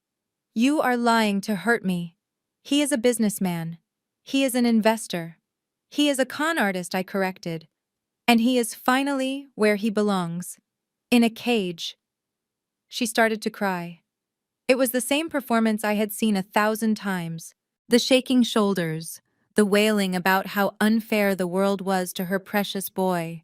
"Simone, you have to help him. You have the money. You have the lawyers. Call your firm. Make this go away. He is your brother. He made a mistake. Please, baby, do it for me. I know you love me. I know I am your favorite. You always took care of me." I stopped peeling the apple. I looked at her. Really looked at her. I saw the woman who had ignored my birthday to buy Jamal a car. I saw the woman who had watched me starve in college while she went on cruises. "You do not think I love you, Mother," I said softly. "You think I am an ATM. You think I am a resource. You love what I can buy. You love that I fix the problems Jamal creates. But the machine is out of order. The PIN code has been changed, and the card has been swallowed." I stood up and dropped the rest of the apple into the trash can. It landed with a heavy thud. "You are alive," I said. "The surgery was successful. That is the extent of my charity. Do not ask me for anything else, because the answer is no. Save your tears for the judge. You might need them when they call you to testify against your son." I reached into my leather tote bag and pulled out a thick stack of papers stapled together at the top corner. The pages were crisp and white, contrasting sharply with the gray hospital blankets. I placed them on the tray table in front of Beatrice. She looked at them with bleary eyes, not understanding what she was seeing. "This is the itemized bill for your surgery and your stay in the intensive care unit," I said, my voice steady and devoid of warmth. "Private cardiac surgery is expensive, Mother. The anesthesia alone costs more than your first car. The total comes to $82,000. And since Jamal canceled your insurance to fund his imaginary empire, this is all out of pocket." Beatrice waved a weak hand at the papers. "Just pay it, Simone. Stop being dramatic. You know I will pay you back when my pension comes in next month." I laughed. It was a dry, humorless sound, I pulled out a second document. It was a bank statement printed this morning. I held it up so she could see the bottom line. The number was printed in bold black ink. 0.00. You have no pension, I said. Jamal accessed your retirement accounts 3 months ago. He forged your signature on a lump sum withdrawal request. He took it all: the savings, the pension, the emergency fund, even the rainy day jar you kept in the kitchen. It is all gone, every single cent. You are destitute. Beatrice stared at the paper. Her mouth opened, but no sound came out. The reality was too big to swallow. She had spent her life feeling superior, feeling secure in her financial status, and now she was poorer than the people she used to look down on. I leaned in closer, my hands resting on the bed rail. I want you to listen to me very carefully because I am only going to say this once. For 30 years, I chased your validation. I got straight A's. I built a company. I bought you cars and clothes and trips to Europe. I did everything to make you look at me the way you looked at Jamal. But it never worked, because you do not love me. She started to protest, her voice weak. Simone, that is not true. It is true, I cut her off. You do not love me. You love what I do for you. You love the convenience of me. You love the safety net I provide. I was never a daughter to you. I was an ATM. I was a machine that dispensed cash and solutions whenever you pushed the buttons of guilt and obligation. But I have news for you, Mother. The machine is out of service. The screen is dark. The cash is gone. I stood up and smoothed my coat. So here is the question that will define the rest of your life. Now that the money is gone, now that I have locked the vault, do you still love me? Can you look me in the eye and tell me you love me when my hands are empty? Beatrice looked at me. Then she looked at the bill. Then she looked away toward the window. The silence stretched out, filling the room with a suffocating weight. She could not say it. Without the transaction, without the payoff, she could not find the words. The realization settled over her like a shroud. I watched it happen. I watched her realize that she had bet on the wrong horse, and now the race was over. She had no house because I owned it. She had no money because Jamal stole it. She had no son because he was in a cell. She had no grandchildren because they were never hers to begin with. And now, because she could not lie to me one last time, she had no daughter either. She was a queen without a kingdom, sitting in a hospital bed. She could not afford waiting for a future that did not exist. I stayed standing by the bed, looking down at the woman who had given me life, but had never quite known how to keep me safe. The silence in the room was thick, heavy with the truths we had buried under decades of pretense. I was not done yet. There was one more thing I needed to say, one more ghost I needed to drag out of the closet before I walked out that door forever. I want to talk about the summer of 1998. I said, my voice low and steady. I was 15 years old. Do you remember that summer, Mother? It was a hot July. The air conditioner was broken, and we were all miserable. But I was in more pain than anyone. Beatrice shifted her eyes to me. There was a flicker of recognition, a shadow of fear crossing her face. She knew where this was going. She tried to look away, but I moved to the other side of the bed, forcing her to meet my gaze. It started on a Tuesday, I continued. A sharp pain in my side. It felt like someone was twisting a hot knife inside my gut. I curled up on the rug in the living room and I cried. I begged you to take me to the doctor. I told you something was wrong. Something was breaking inside me. And do you remember what you said? Beatrice's breath hitched. A tear slid from the corner of her eye, tracking a path through the wrinkles on her cheek. You told me to stop being dramatic, I said. You told me it was just cramps. You gave me 2 aspirin and told me to go to your room and sleep it off. You said we did not have the money for an emergency room visit. You said the deductible was too high. I leaned in closer, my hands gripping the cold metal rail of the bed. But that was a lie, wasn't it? We did have the money. You had $600 in the envelope in your dresser drawer. I knew it was there because I had seen you counting it that morning. But that money was not for me. That money was for Jamal. Beatrice closed her eyes tightly, squeezing out more tears, but I did not stop. It was for his basketball camp, I whispered. The elite skills camp in North Carolina. He had to go because the scouts were going to be there. He had to go because he was the star. He was the future. And my appendix was just an inconvenience. You gambled my life against his jump shot. I waited 2 days, I said, letting the memory wash over me. 2 days of agony. I was vomiting bile. I was burning up with fever. I was screaming into my pillow so I would not disturb you. And finally, on Thursday morning, I collapsed on the bathroom floor. I passed out from the pain. You had no choice then. The neighbor, Mrs. Higgins, heard me screaming and came over. She was the one who drove me to the hospital, not you. She was the one who held my hand while they prepped me for surgery. I pulled up my shirt just an inch to reveal the faded, jagged white line on my abdomen. The doctor told you that if we had waited 1 more hour, I would be dead. My appendix had ruptured. Gangrene had set in. I spent 3 weeks in the hospital fighting an infection that should never have happened. And the whole time you sat by my bed, you were not crying because you were scared for me. You were crying because the hospital bill meant Jamal could not go to camp. Beatrice was shaking now. Her mouth opened and closed, trying to form words, trying to find an excuse. But there were none. The memory was too clear, too brutal. The guilt she had pushed down for 20 years was finally suffocating her. You almost killed me, I said, standing up straight and pulling my shirt back down. You looked at your suffering daughter and you chose your son's hobby. That was the day I stopped being your child. That was the day I realized I was just an accessory in the Jamal show.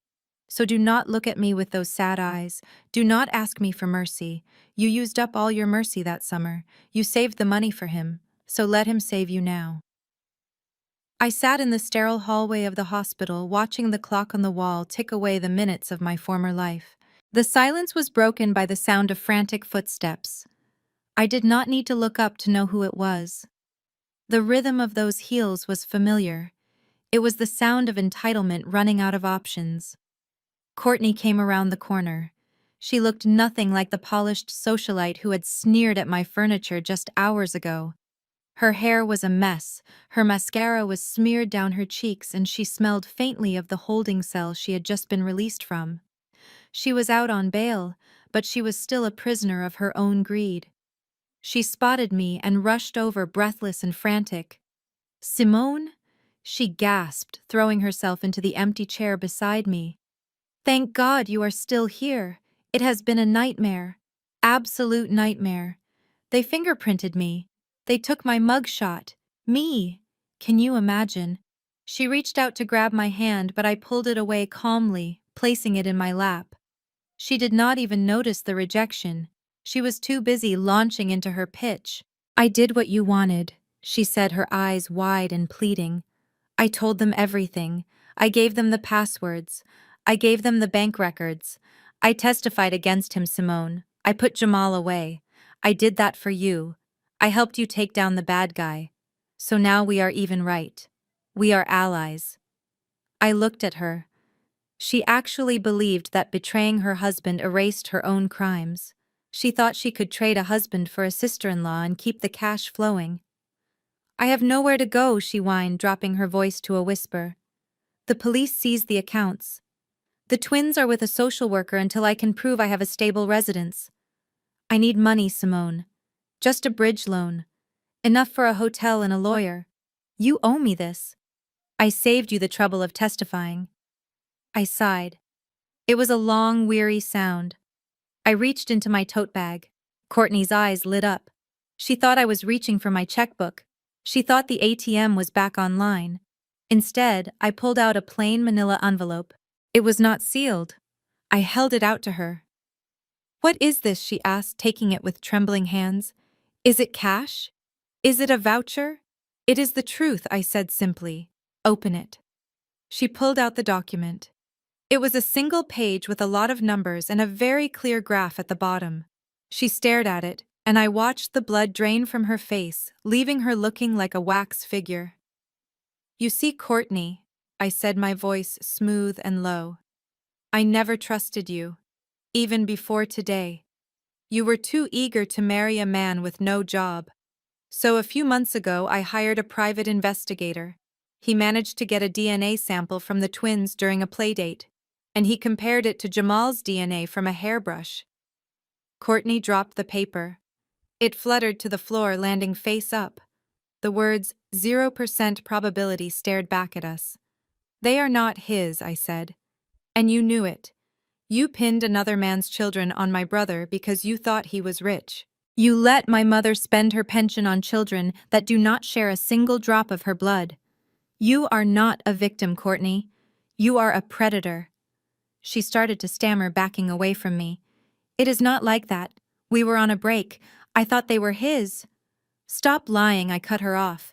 The test confirms they are identical twins from a single father, and that father is not Jamal. So here is my advice. Go find the man who actually helped you make them. Go find the broke musician, or the bartender, or whoever it was. Ask him for money, because I do not have a nephew, I do not have a niece, and I certainly do not have a sister-in-law. I stood up and walked past her. You are not family, Courtney. You are just a stranger who trespassed in my life for 5 years. Do not follow me. Do not call me. If you step foot on my property again, I will send this DNA report to the judge handling your fraud case. I imagine proving you lied about the paternity will not help your character defense. Goodbye. I did not leave the hospital lobby. Instead, I made a phone call that I had been planning in the back of my mind for years. 20 minutes later, a man in a rumpled suit rushed through the automatic doors, clutching a leather briefcase. It was Mr. Henderson, a local real estate investor known for buying properties for cash. He looked nervous. He knew the value of the estate on Highland Drive, and he could not believe the price I had quoted him over the phone. I sat at a small round table in the hospital cafeteria and signed the papers. I did not negotiate. I did not ask for a counteroffer. I sold the house my mother loved more than her own children for 30% under market value. I wanted it done. I wanted the asset liquidated immediately. Mr. Henderson's hand shook as he handed me the cashier's check. He thought he was robbing me. He did not realize I was paying a small price to buy my freedom. I walked back up to the recovery room. Beatrice was awake, sipping water from a plastic cup.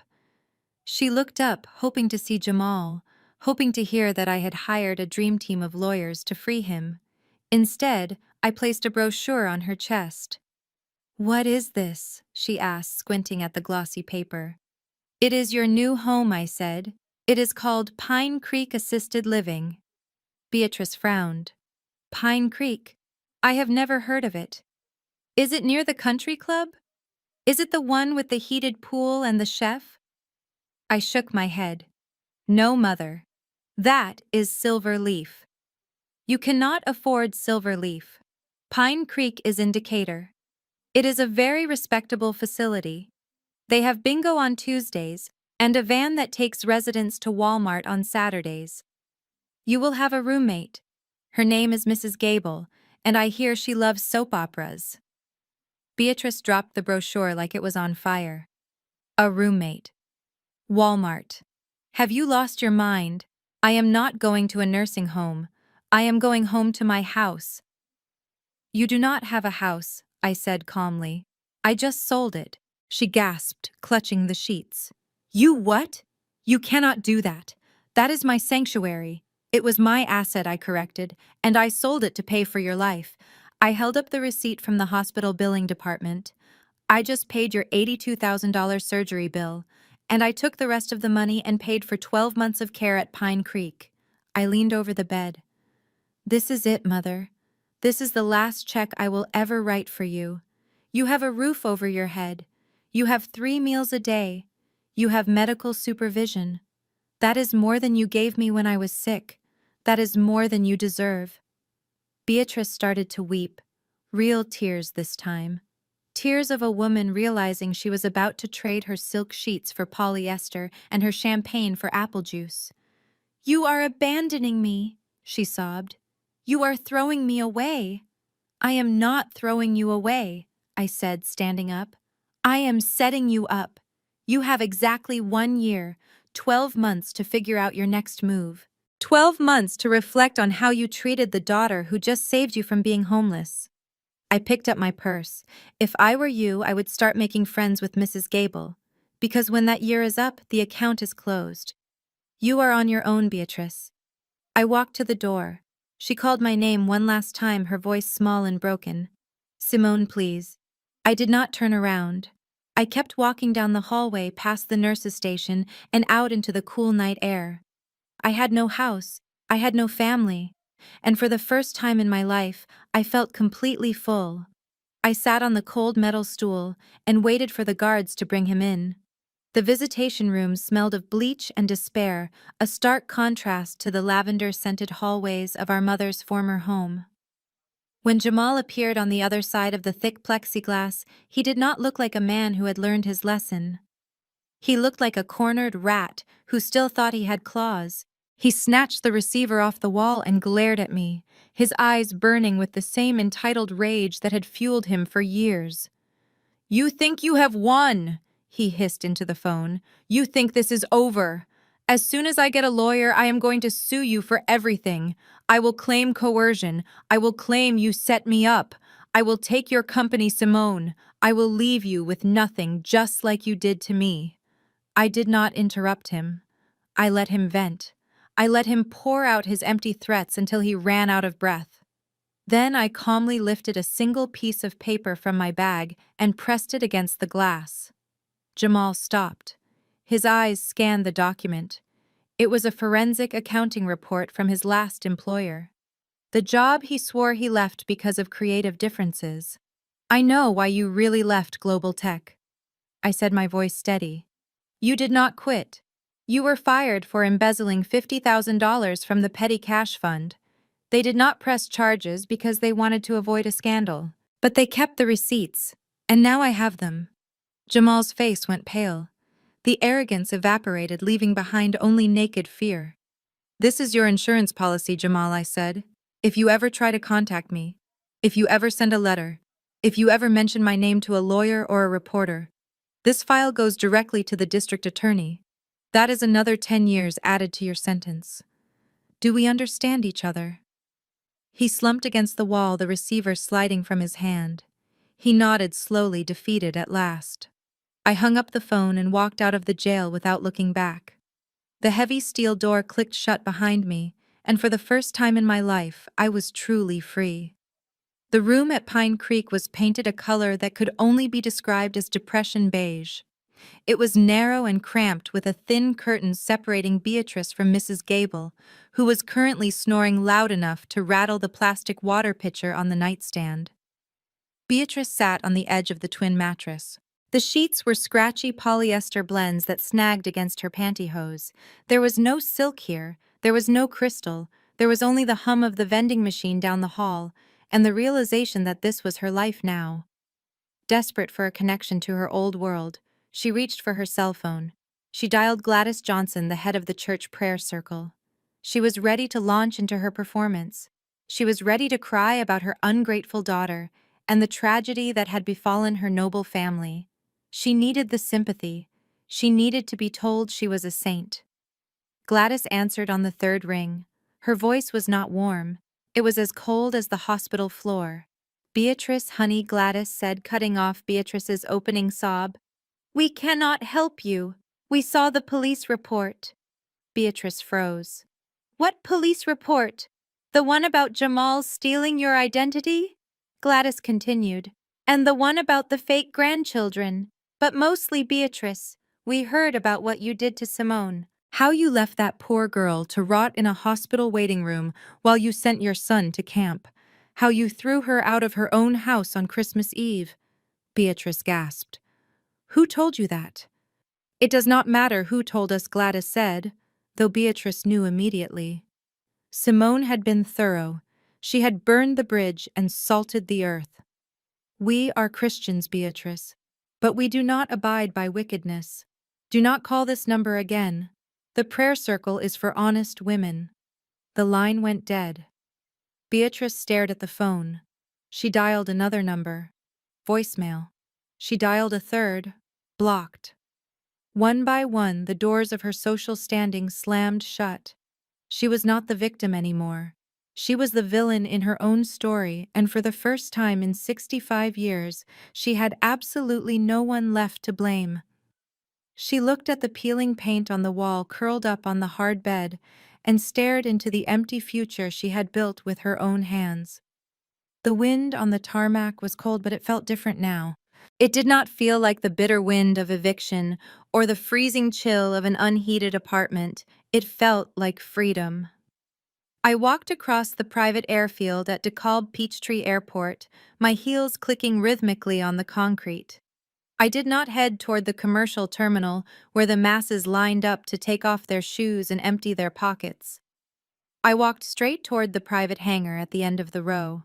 For years, I had flown commercial economy class to save money so I could fund Jamal's delusions of grandeur. I had eaten peanuts while he drank champagne on my credit card. But those days were done.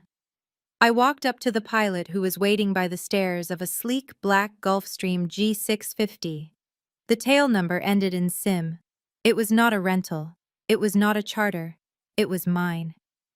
I had bought it 2 years ago under the holding company, and I had never stepped foot on it because I was too busy working to pay for everyone else's leisure. "Good evening, Ms. Williams," the pilot said, tipping his cap. "We are fueled and ready for London." I paused at the bottom of the stairs. I looked at the gray Atlanta sky one last time. I thought about the empty mansion. I thought about the jail cell downtown. I thought about the nursing home room with the peeling paint. I had spent my entire life taking care of people who would have let me die. I had planned a vacation to Aspen for them because I thought they deserved the best. But they did not deserve the best. I did. "No, Captain." I said, a slow smile spreading across my face. "Cancel the flight plan to London. Take me to Aspen." He smiled back. "Aspen it is, ma'am." I climbed the stairs and stepped into the cabin. It smelled of fresh orchids and expensive leather. I sat in the cream-colored captain's chair and kicked off my boots. The flight attendant handed me a crystal flute of vintage champagne. I took a sip and watched the runway blur past the window. The plane lifted off, banking sharply into the clouds, leaving the heavy gravity of my family far below. I was finally flying, and for the first time in my life, I was carrying absolutely no baggage. The black SUV wound its way up the mountain road flanked by towering pines heavy with fresh powder. We pulled up to the entrance of the Pinnacles, the most exclusive resort in Aspen. It was a fortress of timber and stone glowing warmly against the twilight. The doorman did not just open the car door, he practically leaped to assist me. As I stepped out onto the heated pavement, the general manager was already waiting, his hands clasped respectfully in front of him. "Good evening, Madam Chairwoman," he said, bowing slightly. "It is an honor to have you with us this season. The penthouse has been prepared exactly to your specifications." I smiled. It was a title I rarely used in public, but here in the sanctuary of my own investments, it felt right. "Thank you, Henri," I said. "Please see that my pilot is taken care of." I walked through the massive double doors into the lobby. A fire was roaring in the stone hearth, reaching halfway to the ceiling, but the warmth did not come from the flames. It came from the small group of people sitting by the window. There was Julian, my CFO, who had stood by me when I had nothing. There was Elena, my college roommate, who was now a top surgeon. And there was Marcus, who had flown ahead to ensure everything was safe. They saw me and stood up. There was no hesitation, no checking of watches, no scanning my hands to see if I had brought gifts. Julian crossed the room in 3 strides and pulled me into a hug that threatened to crack my ribs. It was solid and real. It was a hug that did not ask for a loan. It was a hug that did not come with conditions. "You made it," Elena said, wiping a tear from her eye. "We were worried the storm would ground you." I looked at their faces. These were people who knew my net worth and did not care. People who loved me when I was eating ramen noodles, and people who celebrated with me when I rang the bell at the stock exchange. "I am fine," I said, letting myself sink into the velvet armchair they had saved for me. "I am better than fine." Julian handed me a glass of wine. "To family," he said, raising his glass. I looked at the bubbling liquid. I thought of the empty mansion in Atlanta. I thought of the lonely nursing home. Then I looked at the people around me. To the family we choose, I whispered. And I took a sip, tasting the sweetness of a life that was finally truly mine. The fire in the stone hearth crackled, sending warmth through the penthouse suite. Outside the panoramic windows, the snow fell in thick, heavy flakes covering Aspen in a blanket of white. It was the kind of Christmas Eve I had always paid for but never enjoyed until now. I was curled up on the sofa with a glass of Pinot Noir watching the flames dance when my phone buzzed against the coffee table. It was a jarring sound in the peaceful room. I picked it up. The screen illuminated a number I did not know with a local Decatur area code. I opened the message. The text was a block of desperate rambling typos. Simone, it is Mom. I borrowed the night nurse's phone. Please answer me. I am so lonely. Mrs. Gable is snoring and the room smells like disinfectant. I am sorry, baby. I am so sorry. Please come get me. Please let me come home. I cannot stay here. I stared at the screen. A year ago, that message would have sent me scrambling to book a flight. It would have triggered the guilt that had been programmed into me since birth. But tonight I felt nothing. No anger, no sadness. Just the cold, hard clarity of a balance sheet that had finally been settled. My thumbs moved over the glass keyboard, typing slowly and deliberately. There is no home to come back to, Mother. I sold the house this morning. You are where you belong. You have Jamal, don't you? Oh wait, I forgot. He is busy serving a 20-year sentence. You wanted him to be the center of your world. Now he is. Merry Christmas. I hope you enjoy the consequences you built. I pressed send. I watched the delivered checkmark appear. Then without a second of hesitation, I tapped the info button. I scrolled down to the bottom of the screen. Block caller. Confirm. I placed the phone face down on the table. I picked up my wine and walked to the window, looking out at the vast, silent mountains. The ghosts were gone. The debt was paid. And for the first time in 30 years, the silence was not lonely. It was peaceful. The recreation room at Pine Creek smelled of floor wax and stale popcorn. Beatrice sat in her wheelchair staring at a coffee table cluttered with torn puzzles and old magazines that were months out of date. But one magazine stood out. It was glossy and pristine, a fresh copy of Forbes that a wealthy visitor must have left behind earlier that morning. Beatrice reached for it, her hand trembling as she recognized the face on the cover. It was Simone. But it was not the Simone she knew. It was not the girl who begged for affection, or the woman who paid the bills in silence. This woman was a titan. She was dressed in a sharp white power suit, standing with her arms crossed and a smile that could cut glass. Beatrice read the bold yellow text overlaying her daughter's torso. The Crisis Management Queen. How Simone Williams cleaned up toxic trash in business and family to build an empire. The words hit Beatrice like a physical blow. Toxic trash. That was the legacy she had left. She was not the beloved matriarch in the story. She was the debris that had to be removed so the structure could stand. She flipped to the article and saw photos of Simone in Aspen surrounded by beautiful, successful people. There were no photos of Jamal. There were no photos of Beatrice. The article did not even mention their names. It simply referred to them as dead weight that had held the CEO back for decades. Mrs. Gable wheeled past, clanking her walker against the floor. "That is a sharp-looking lady," she mumbled, pointing at the magazine. "She looks like she owns the world." Beatrice opened her mouth to say, "That is my daughter." She wanted to claim the credit. She wanted to bask in the reflected glory one last time. But the words died in her throat. She looked at Simone's radiant, confident face and realized she had no right to claim her. Tears welled up in her eyes, hot and stinging, running down her cheeks in silence.